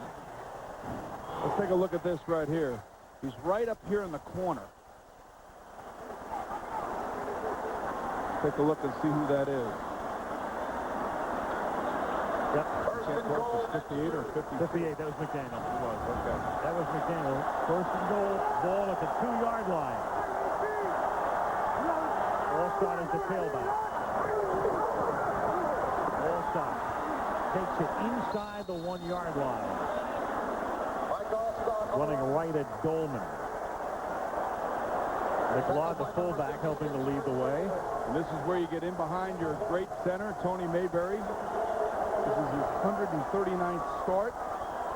Tied for 3rd amongst NFL players, Al. And this guy's been a pillar of strength, as they say, in the middle. It all starts in the middle. And And right there, he's the guy that makes all the line calls. And the left tackle, Stu Gruber, who's been here for 12 years.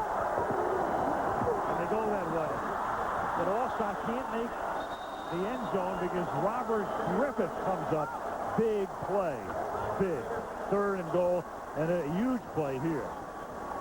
Well, Robert Griffith does make a huge play because he's unblocked and he has to make the tackle. His responsibility is to come off the end, not allow the running backs to get outside of containment.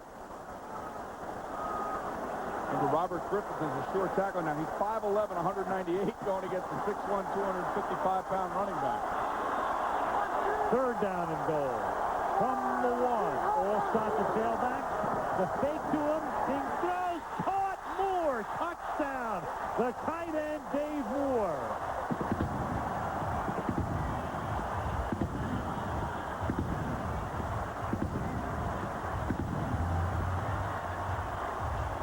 The Glazers exult.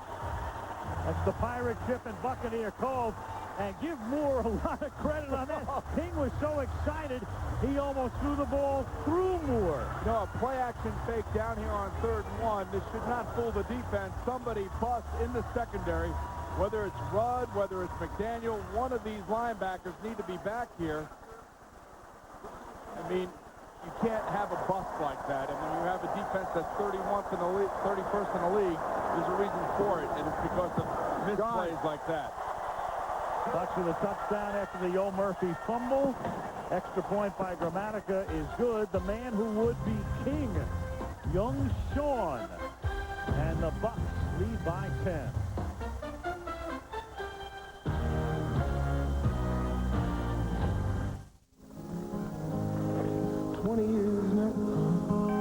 Where'd they go? Need help with those? I can do it. 20 years. I don't know. I mean, you just caught an edge. It happens. I sit and I wonder sometimes. Year after year, it's good to have someone you can depend on. Chevy. The most dependable, longest-lasting trucks on the road. Due to circumstances beyond our control, tonight's game is canceled. Take your skates off, eh? What's up, Coach? The game's postponed. What? What do you mean? Some guy came in with a Wendy's spicy chicken sandwich. Oh, they're good. It was so hot, the ice melted. Again? Oh, for the love of Pete. Wendy's Spicy Chicken is a whole breast filet seasoned with Dave's own blend of pepper and spices. It's one hot sandwich. That's the 2nd time this week, Dave. Sorry. Wendy's Spicy Chicken. When you're hot, you're hot. This is the workshop of radicals.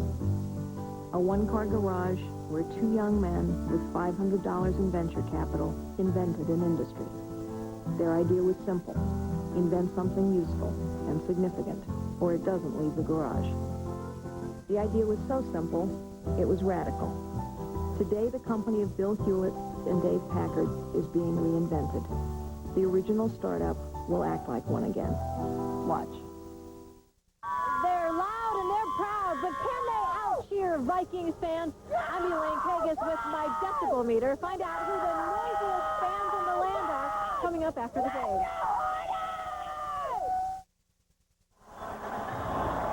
After the game, ESPN Sports Center Monday Night Football postgame show has live reports and analysis. Bucks by 10. Gramatica kicks off, hauled in 8-yard line by Yo Murphy. Trying to atone for that last fumble, which was hugely costly, and gets taken down up at the 27-yard line. Hit by Shelton Quarles. Here comes George, and the Vikings down by 10, 11:34 left.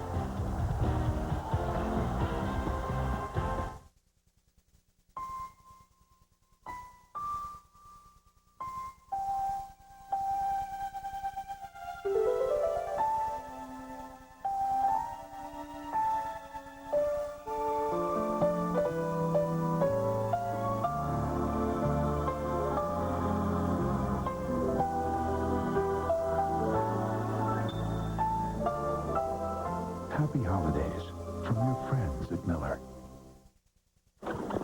Doctor, $6,000 for a simple hernia operation. Why don't you throw in a hip replacement? You know, 2 for 1. What about this, Doc? The hernia, the hemorrhoids, and the hair weave. Work with me here, Doc. Work with me. The hernia, the spleen, the gallstones, and a nose job for the little woman. Okay, I got it. Like to haggle? Go to hagglezone.com, where you can buy lots of brand new stuff and everything's negotiable. The cataracts and a golf shot. You guys play a lot of golf, right? Haggle Zone. How good are you? 5 things to consider about the Chevy Impala. It's new. It starts under $20,000. It's designed, engineered, and built to be carefree. It's at your Chevy dealer now. It's received the highest frontal crash rating possible. 5 stars from the federal government. The new Chevy Impala. As USA Today put it, it's a lot more car than you imagine, at a lower price than you expect. The new Chevy Impala. Let's go for a drive. Never mess with Mother Nature. She's totally out of control. All new ABC Thursday at 9, 8 Central. Learn about Bucks kicker Martin Gramatica on NFL.com. In Tampa, Frank Middleton showing the effects of the work he's been doing tonight. The Bucks have dominated in the second half. There's a hot hit. Jeff George throws, and it is intercepted, but there's a flag down. Intercepted by Donnie Abraham. At least for the moment, that would be his third if it holds up. Well, they're going to call interference, but the interesting thing there, Al, watching this is watching Randy Moss just walk away like he knew the illegal contact. Defense, number 21. 5 yards in the previous spot. Automatic first down. And hello, Randy, don't assume anything out here. And he was assuming that there was a penalty on him. Maybe he knew better than we did, but as the play was going on, he was just kind of like walking away from it. Well, Randy likes to be cooler than valiant. Well, I don't care how cool he is. I know. I mean, you got to wake up and take a look at Randy Moss right here at the bottom of your screen. This way. Now the play is still going on. Right. And there's Randy Moss walking around like he's in a park somewhere.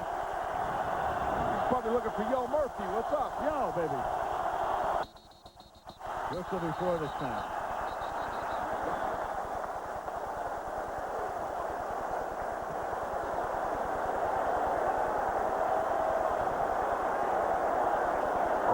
Practice snap. Both start. Offense. Left guard. 5-yard penalty. Remains first down. Left guard is normally Randall McDaniel.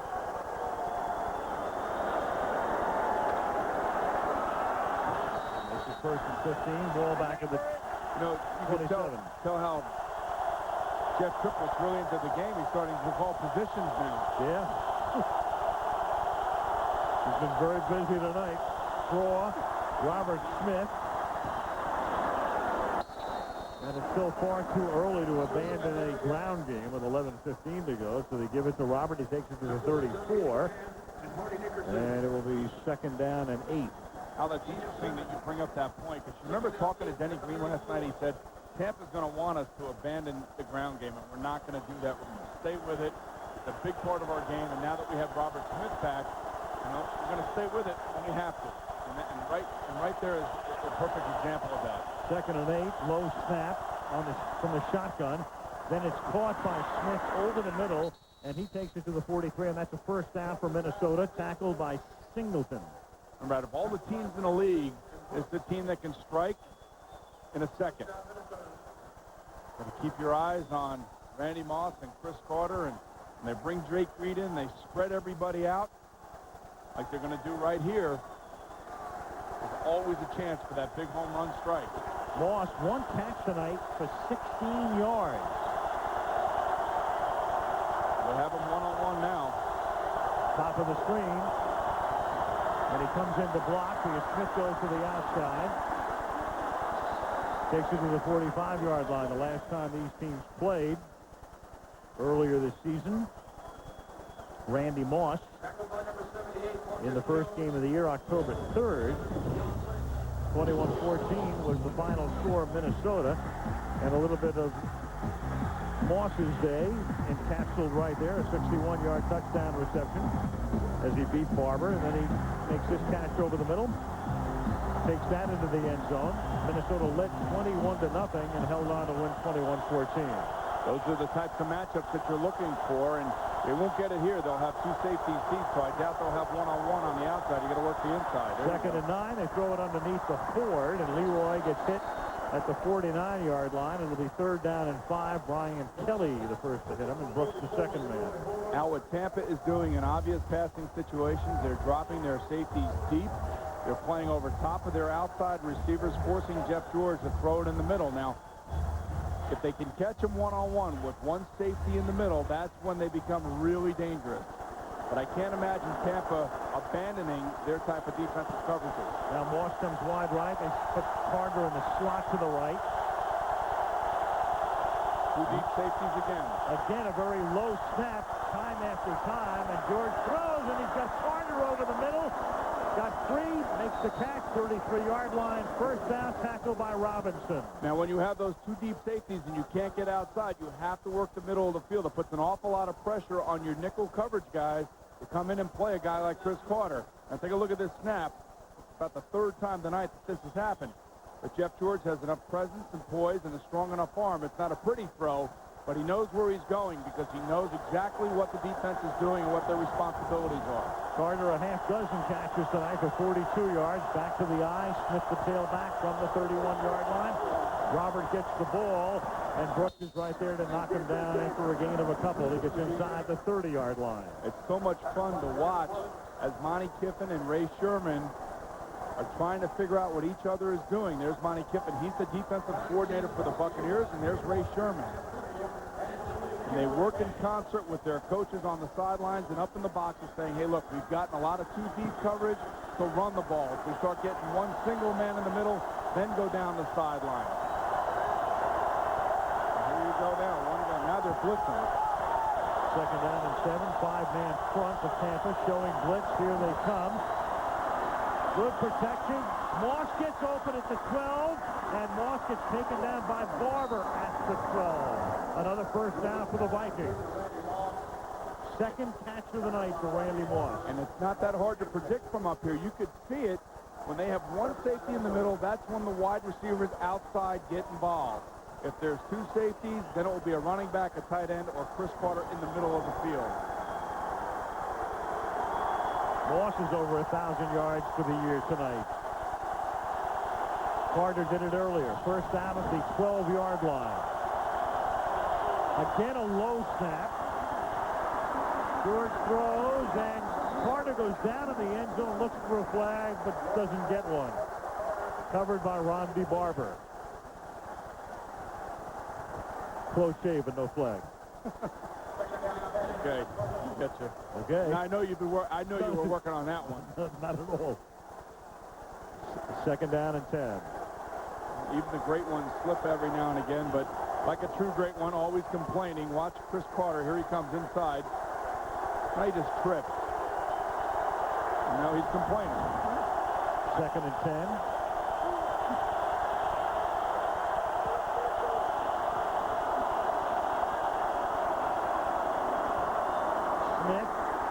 And he can't get out of the backfield because it's Brad Culpepper having a big game tonight. 2 sacks and a big tackle for loss here, setting up 3rd and long. Now, we talked earlier about how this defensive line likes to slant, likes to stunt. If the defensive line is slanting to the way you're running the football, this is exactly what happens because the offensive line creates seam. And Culpepper comes right in behind Jeff Christie, the center. And number 64, Randall McDaniel, cannot make the play, cannot reach to get him because Culpepper's too fast. 3rd down and 14. Vikings are 8 of 12 on 3rd down tonight. George surveys, throws, and through the fingertips of Chris Carter. It would have been a first down at the 1-yard line, and he couldn't hold on. All right, not the end of the world for the Vikings. They still need a field goal and a touchdown. They'll settle for the 3 here if they can get it. You can see Derek Brooks right there, number 55. He's the guy that's the missile that's coming at Chris Carter. You take a look at this, Al. You want to catch the ball in the middle and know that 55 is coming at you? I don't think so. He's trying to protect himself and make the catch at the same time. Gary Anderson, one of the best of all time, but having a very erratic year. This is a 35-yarder. He missed one from 46 in the first quarter. Big field goal here, and he gets it. With 5:50 remaining in regulation, the Vikes get to within 7 at Tampa Bay 24. Minnesota 17.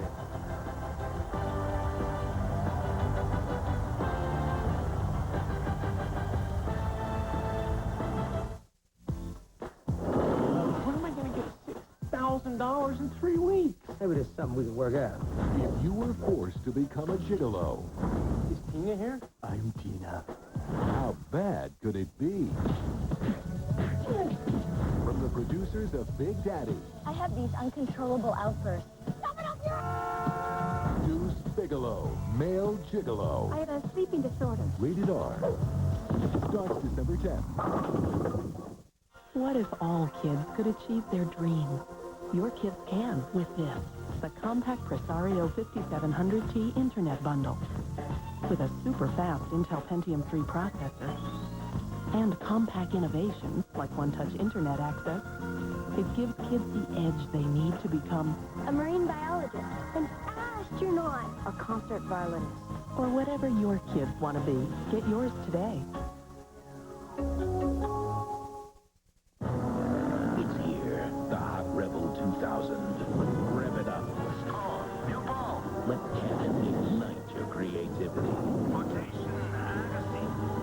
Soar past simple snapshots and roar into photography. 3, 2, 1, Rebel 2000 from Canon. Enter the Canon Super Sunday Sweeps at your participating Canon dealer, and you may win a trip to the Super Bowl and Pro Bowl. For every moment that will make you smile, there's a moment that will make you feel. Emmy-winning Sports Night returns with all new episodes Tuesday, 9:30, 8:30 Central on ABC.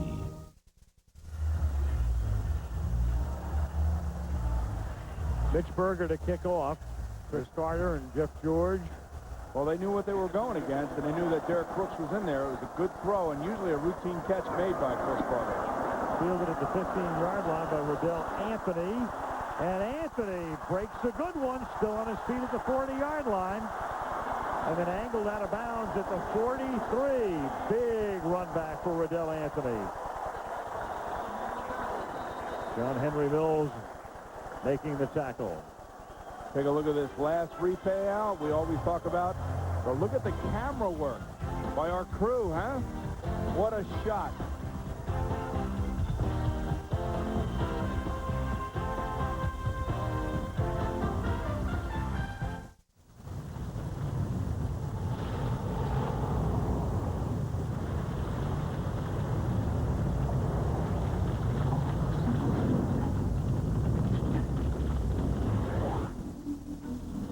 Introducing the all-new Chevy Monte Carlo. Green. The side you show the world is up to you. This Christmas, give her diamonds from Kay Jewelers. Diamonds hand-selected for extraordinary color and clarity. Choose from Kay's diamond pendant selection starting from $99.95. With diamonds from Kay Jewelers, you will make her very happy. At any given second, in here, it's always Friday. Boom, boom, boom, boom. Right this second, Friday's famous Jack Grill entrees are getting something new. Your favorite cuts of meat with golden shrimp. Boom, boom, boom, boom. Yeah. AT&T. 7 cents a minute, all day, every day. Take one of these. That'll be 25 cents. But it says here it's a nickel. Not for a couple of hours. What? Well, see, sometimes it's a nickel, but right now, it's a quarter. It's like that long-distance nickel plan where they say it's a nickel. Sometimes they charge you 25. That's right. That's where we got the idea. Is that right? 7 cents a minute, all day, every day, even to Canada with our international plan. You know, there are some stores that sell candy for one low price all day long. And people like it? Oh, they love it. Call 1-800-41-RATE to enroll. Wednesday, think this only happens in the movies? Shocking hidden camera video captures desperate people making deadly agreements. Murder for Hire, 2020 Wednesday. Plenty of action coming up this week. Special Thursday night game on ESPN. The Raiders go to Tennessee to meet the Titans. And then the Vikings are back in primetime Sunday on ESPN against Kansas City. And we go across the state next Monday night. The Jaguars on Monday Night Football hosting the Denver Broncos. Here's Tampa now with Allstott. And they'll try to take some time off the clock, and a flag comes in as Mike picks up 3. Holding. Here we go. It's Tampa Bay. Now you look at all those 3 games that we have in prime time this weekend. All games with playoff implications. Teams that are on the... Number 65. 10-yard penalty. Remains first down. Kevin Doggins, the guy who was replacing George Diaz tonight. All games. Now, when you take a look at it, they're all playoff implications. But right here, 65, there he is, your left guard. And he's going against Jerry Ball. Not easy. They look like they're kind of dancing with one another. Dancing bears in the middle of the line. Clock ticking, foul 15. Ticking down first and 20 now from the 33-yard line. Keep it on the ground and give it an Allstott. Sean King tonight. Starting in place of the injured Frank Dilfer. And for Sean, he's had it when he needed it. Here, the biggest play of the night for him, the great touchdown pass to Jack Green. And then the back of the end zone, it's Dave Moore, the tight end, reaching for it and pulling it in. 2 touchdown passes tonight. King 10 out of 17 for 91 yards. And this is where that Tampa strategy, Al, gets to you, where they come out of the huddle slow. They snap the ball with about 4 or 5 seconds on the down clock and just eat up the clock. Second down. Allstott. And he gets taken down. It's going to be 3rd down and long for the Tampa Bay Buccaneers. When we are talking about playoff implications, and of course Tampa Bay very much in the playoff hunt. Huge game next week against Detroit, too. If they can hang on and win this game. And then you look at Minnesota. They have to go to Kansas City, not an easy, one of the more difficult places to play in all of the NFL. I mean, that's why the month of December is for winners. When you take a look at these standings here, Detroit, Bobby Ross, and Gus Frerotte doing a great job for the Lions. And the winner of this game tied for the top spot with Detroit. 3rd down and 16 now. King to put it up. And can't connect with Green. Green was free along the sideline. And it will be 4th down. Well, Boomer, with Tampa Bay, you look at this franchise, and I think a lot of people who follow football know the history of this franchise. 1976, the first year. 0-14. The coach was the legendary John McKay, who had such a fantastic career at USC. And, of course, that great line about, they asked him after one of the games, what'd you think of your team's execution? And he said, I'm all in favor of it. And Sean King was born that year, wasn't he? Or the year after? I guess they were all in 14. 77. Here's Randy Moss running back the kick. And he brings it back to the 30-yard line. McKay was also coaching at SC when they lost 51-0 to Notre Dame in the locker room. He said, okay, some of you need a shower. Those of you who do, take one.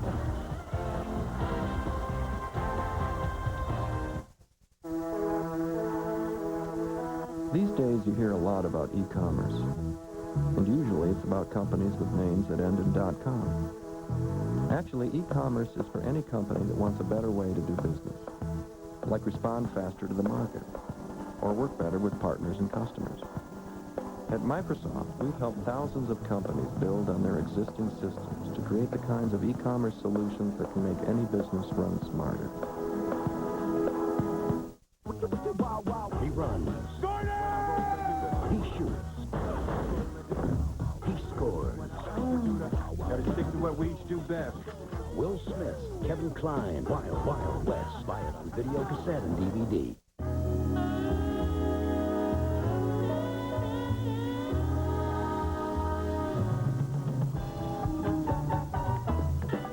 Capture every day in brilliant color. Get the picture with Fujifilm.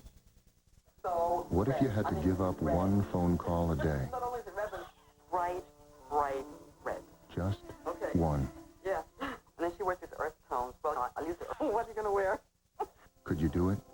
Let's all wear red.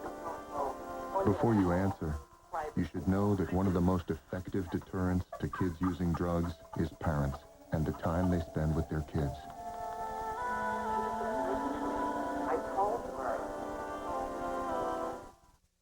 I'm John Randall of the Minnesota Vikings. We're solving today's problem through the United Way. The NFL, the United Way, and you, the power of teamwork. Well, the Vikings have it at the 30-yard line. A reminder that tomorrow on ABC, Sports Night returns. All new episodes tomorrow night, 9:30 Eastern, 8:30 Central, right here on ABC. All right, Al, here's where you make your money. You have one of the best offenses against one of the best defenses, Jeff George, Warren Sapp. All the players out here. Let's find out who can win this game. First down at the 30-yard line. George throws underneath, checks off, hits Robert Smith. And he picks up a first down at the 48-yard line. Clock keeps rolling. Vikes have 2 timeouts left. John Lynch made the tackle. Now, Tampa's going to allow Minnesota to run these balls underneath like this. They'll give Jeff George some of this. You can see Culpepper trying to stay with Smith. What that shows you is that they were trying to zone blitz and confuse Jeff George. But you got to get back there. You got to make them uncomfortable, and that's something that they haven't done with regularity tonight. First down at the 47-yard line. 2:45. They run a draw up, and it's Robert Smith. Good call, as it turns out. A very good call. 8-yard gain to the 45-yard line, tackled by Culpepper. Second and 2, Rich McKay, son of John McKay, the general manager here at Tampa Bay, and it's a nervous time for him as well. He's really done a terrific job with his team. Well, they know right here, this is Tampa's season right here, Al. They have to win this game. They want to stay in contention for the NFC Central title, and it's all falling on the defensive shoulders. And I don't think Tony Dungy would want it any other way. Second and a deuce at the 45-yard line. Moss sets up slot right. And George throws, and it is out of bounds. It is taken out of bounds by Donnie Abraham. Almost had his 3rd pick of the night. Interesting alignment. Usually Chris Carter's on the inside. This time they reverse it because they know that the defense of the Tampa Bay Buccaneers are playing with 2 safeties, and the middle of the field is wide open. They run Moss down the field as a decoy, and they try to stick it into Carter on the sideline. Huge 3rd and 2 coming up when we come back at the 2-minute warning.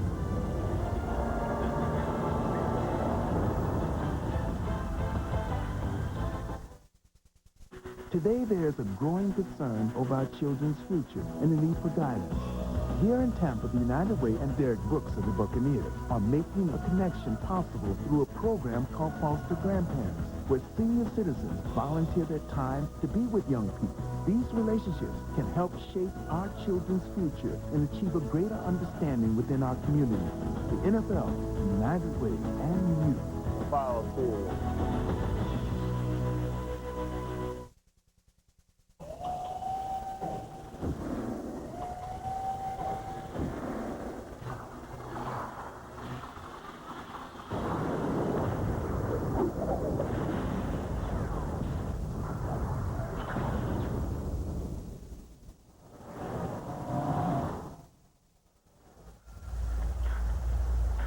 Tomorrow on ABC, the return of the comedy, Oh, Grow Up. It's right after an all-new Spin City. It comes your way at 8 o'clock Eastern, 7 Central, right here on ABC. Sean King has done a little bit of growing up tonight. He has. He's made the plays when he needed to make them, and he's thrown some nice balls. ABC's Monday Night Football being brought to you by the all-new Chevy Monte Carlo. The side we show the world is up to you. Microsoft offering e-commerce solutions for any business. Miller Lite, taste of true Pilsner. At AT&T, rate 7-cent plan. One rate 7-cent plan. One simple rate all day, every day. Well, interesting here. Now, I would not play man-to-man coverage on the outside because I would not put it past Jeff George to go down, deep down the sideline. If he sees a matchup that he wants, he's not going to be bashful. 3rd and 2 in a situation where they're in 4-down territory, and they go for it, and they give it to Smith, and he's close. But it used to be a little short. Derek Brooks stops him. The yellow line, of course, is unofficial. And I can tell from our vantage point that he does not have a first down. And so you'll have the most critical play of the game upcoming after they measure, assuming they measure. Take a look at Derek Brooks here. Watch how he comes. He's coming on a blitz, figuring that it's a pass.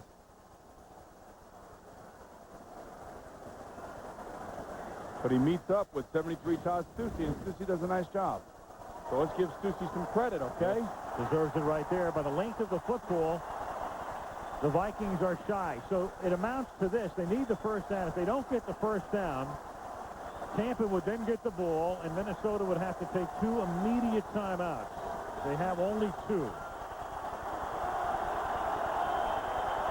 And Tampa would be able to run the clock, assuming they didn't pick up the first down, they'd be able to run it down to about 50 seconds or so.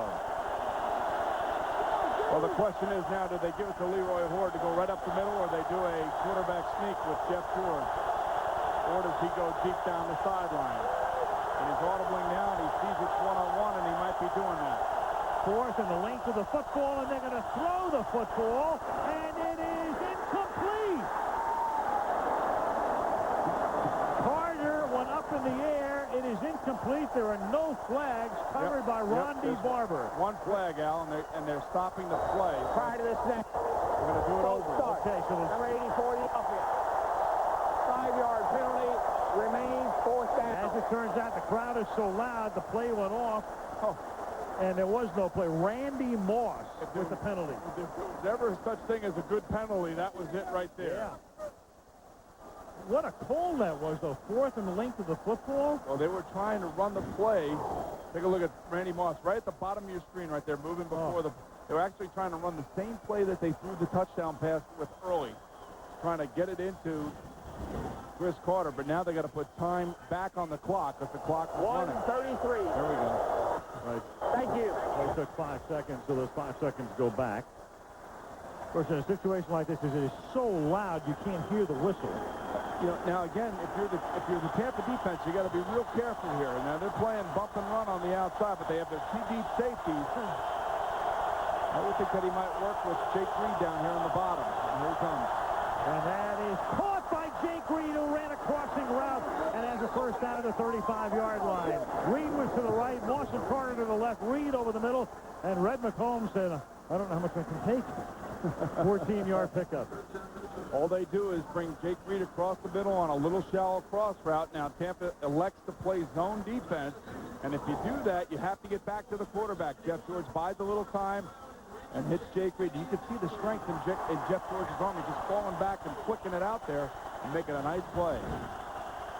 Reed, 6 catches, tying his season high. Again, another low snap. George is used to that. Fires near side, incomplete. Good defense intended for Reed. Abraham knocks it away. 1:20 left and 2 timeouts for Minnesota.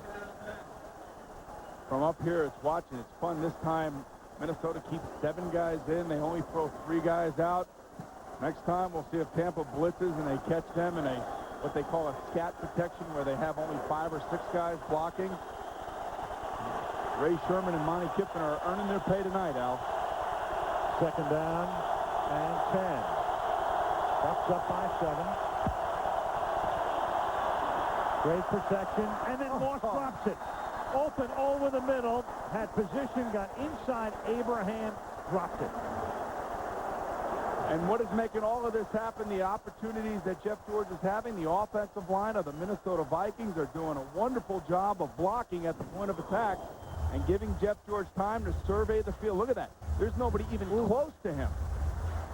Randy, we've seen 2 drops uncharacteristic of the Minnesota Vikings wide receivers. Moss there and Carter earlier. Perfect pass. 3rd down, 10 from the 35-yard line. From the gun, whistle before the snap. Randall McDaniel may have moved again.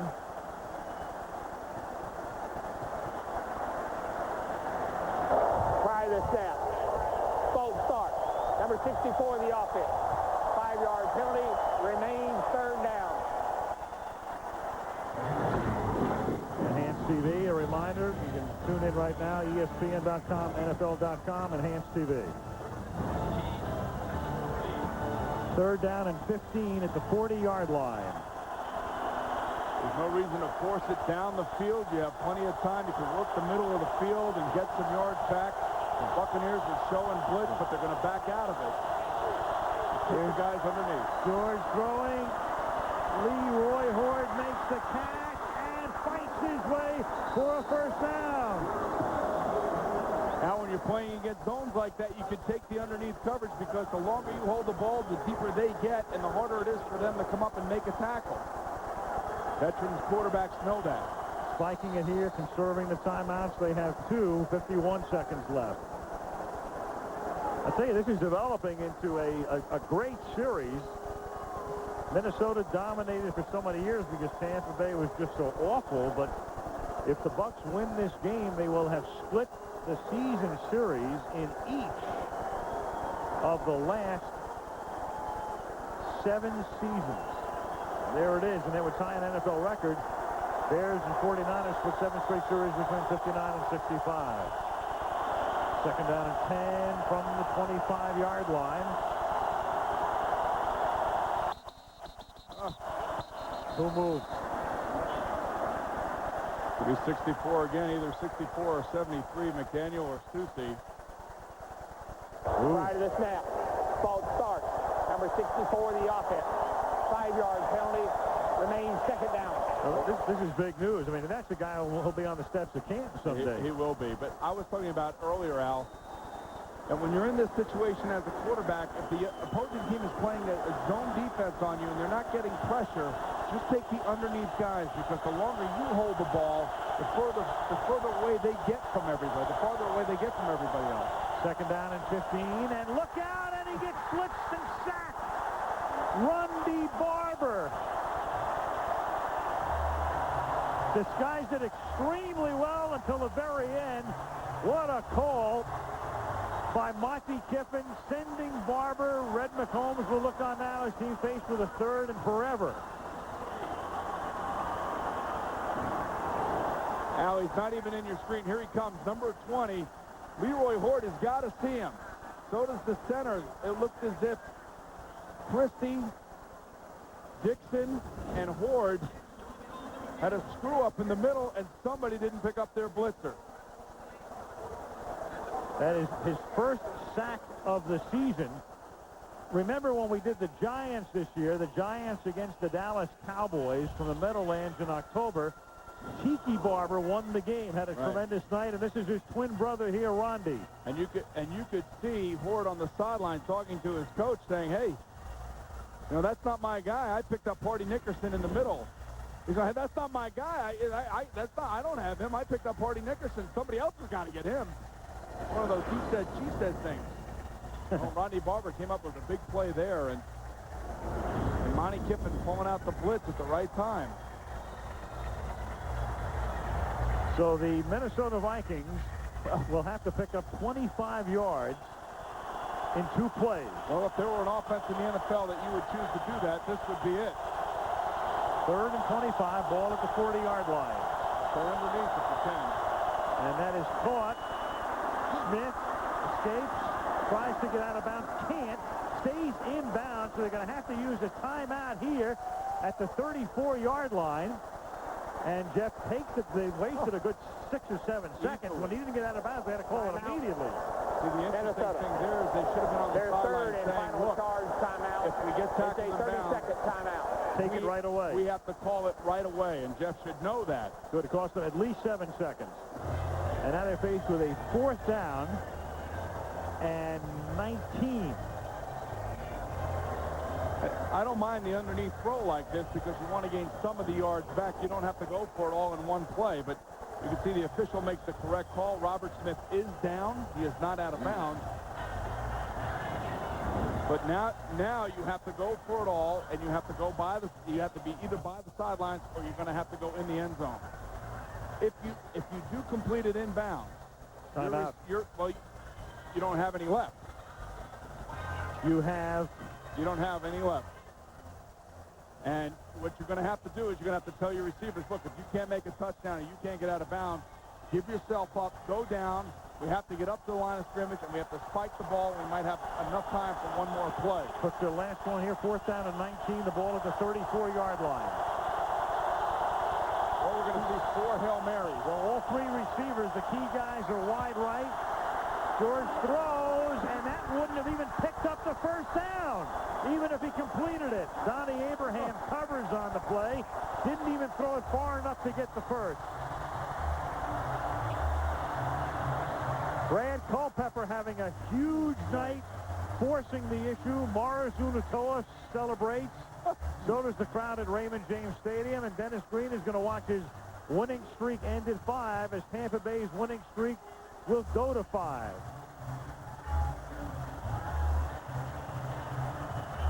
Interesting play call, Al. They lined up all three receivers to Jeff George's right, TV left. Watch Culpepper, 77. He's the grunt. He's the guy who's going to take all the double teams. Well, he's having a heck of a night tonight. Big night for him. Sean King is going to live a dream. Makes his NFL debut on Monday Night Football. It's a huge game. Leads his team to a 5th straight win. Big turnovers. Barber had a big night. The defense does its job as always. They capitalized on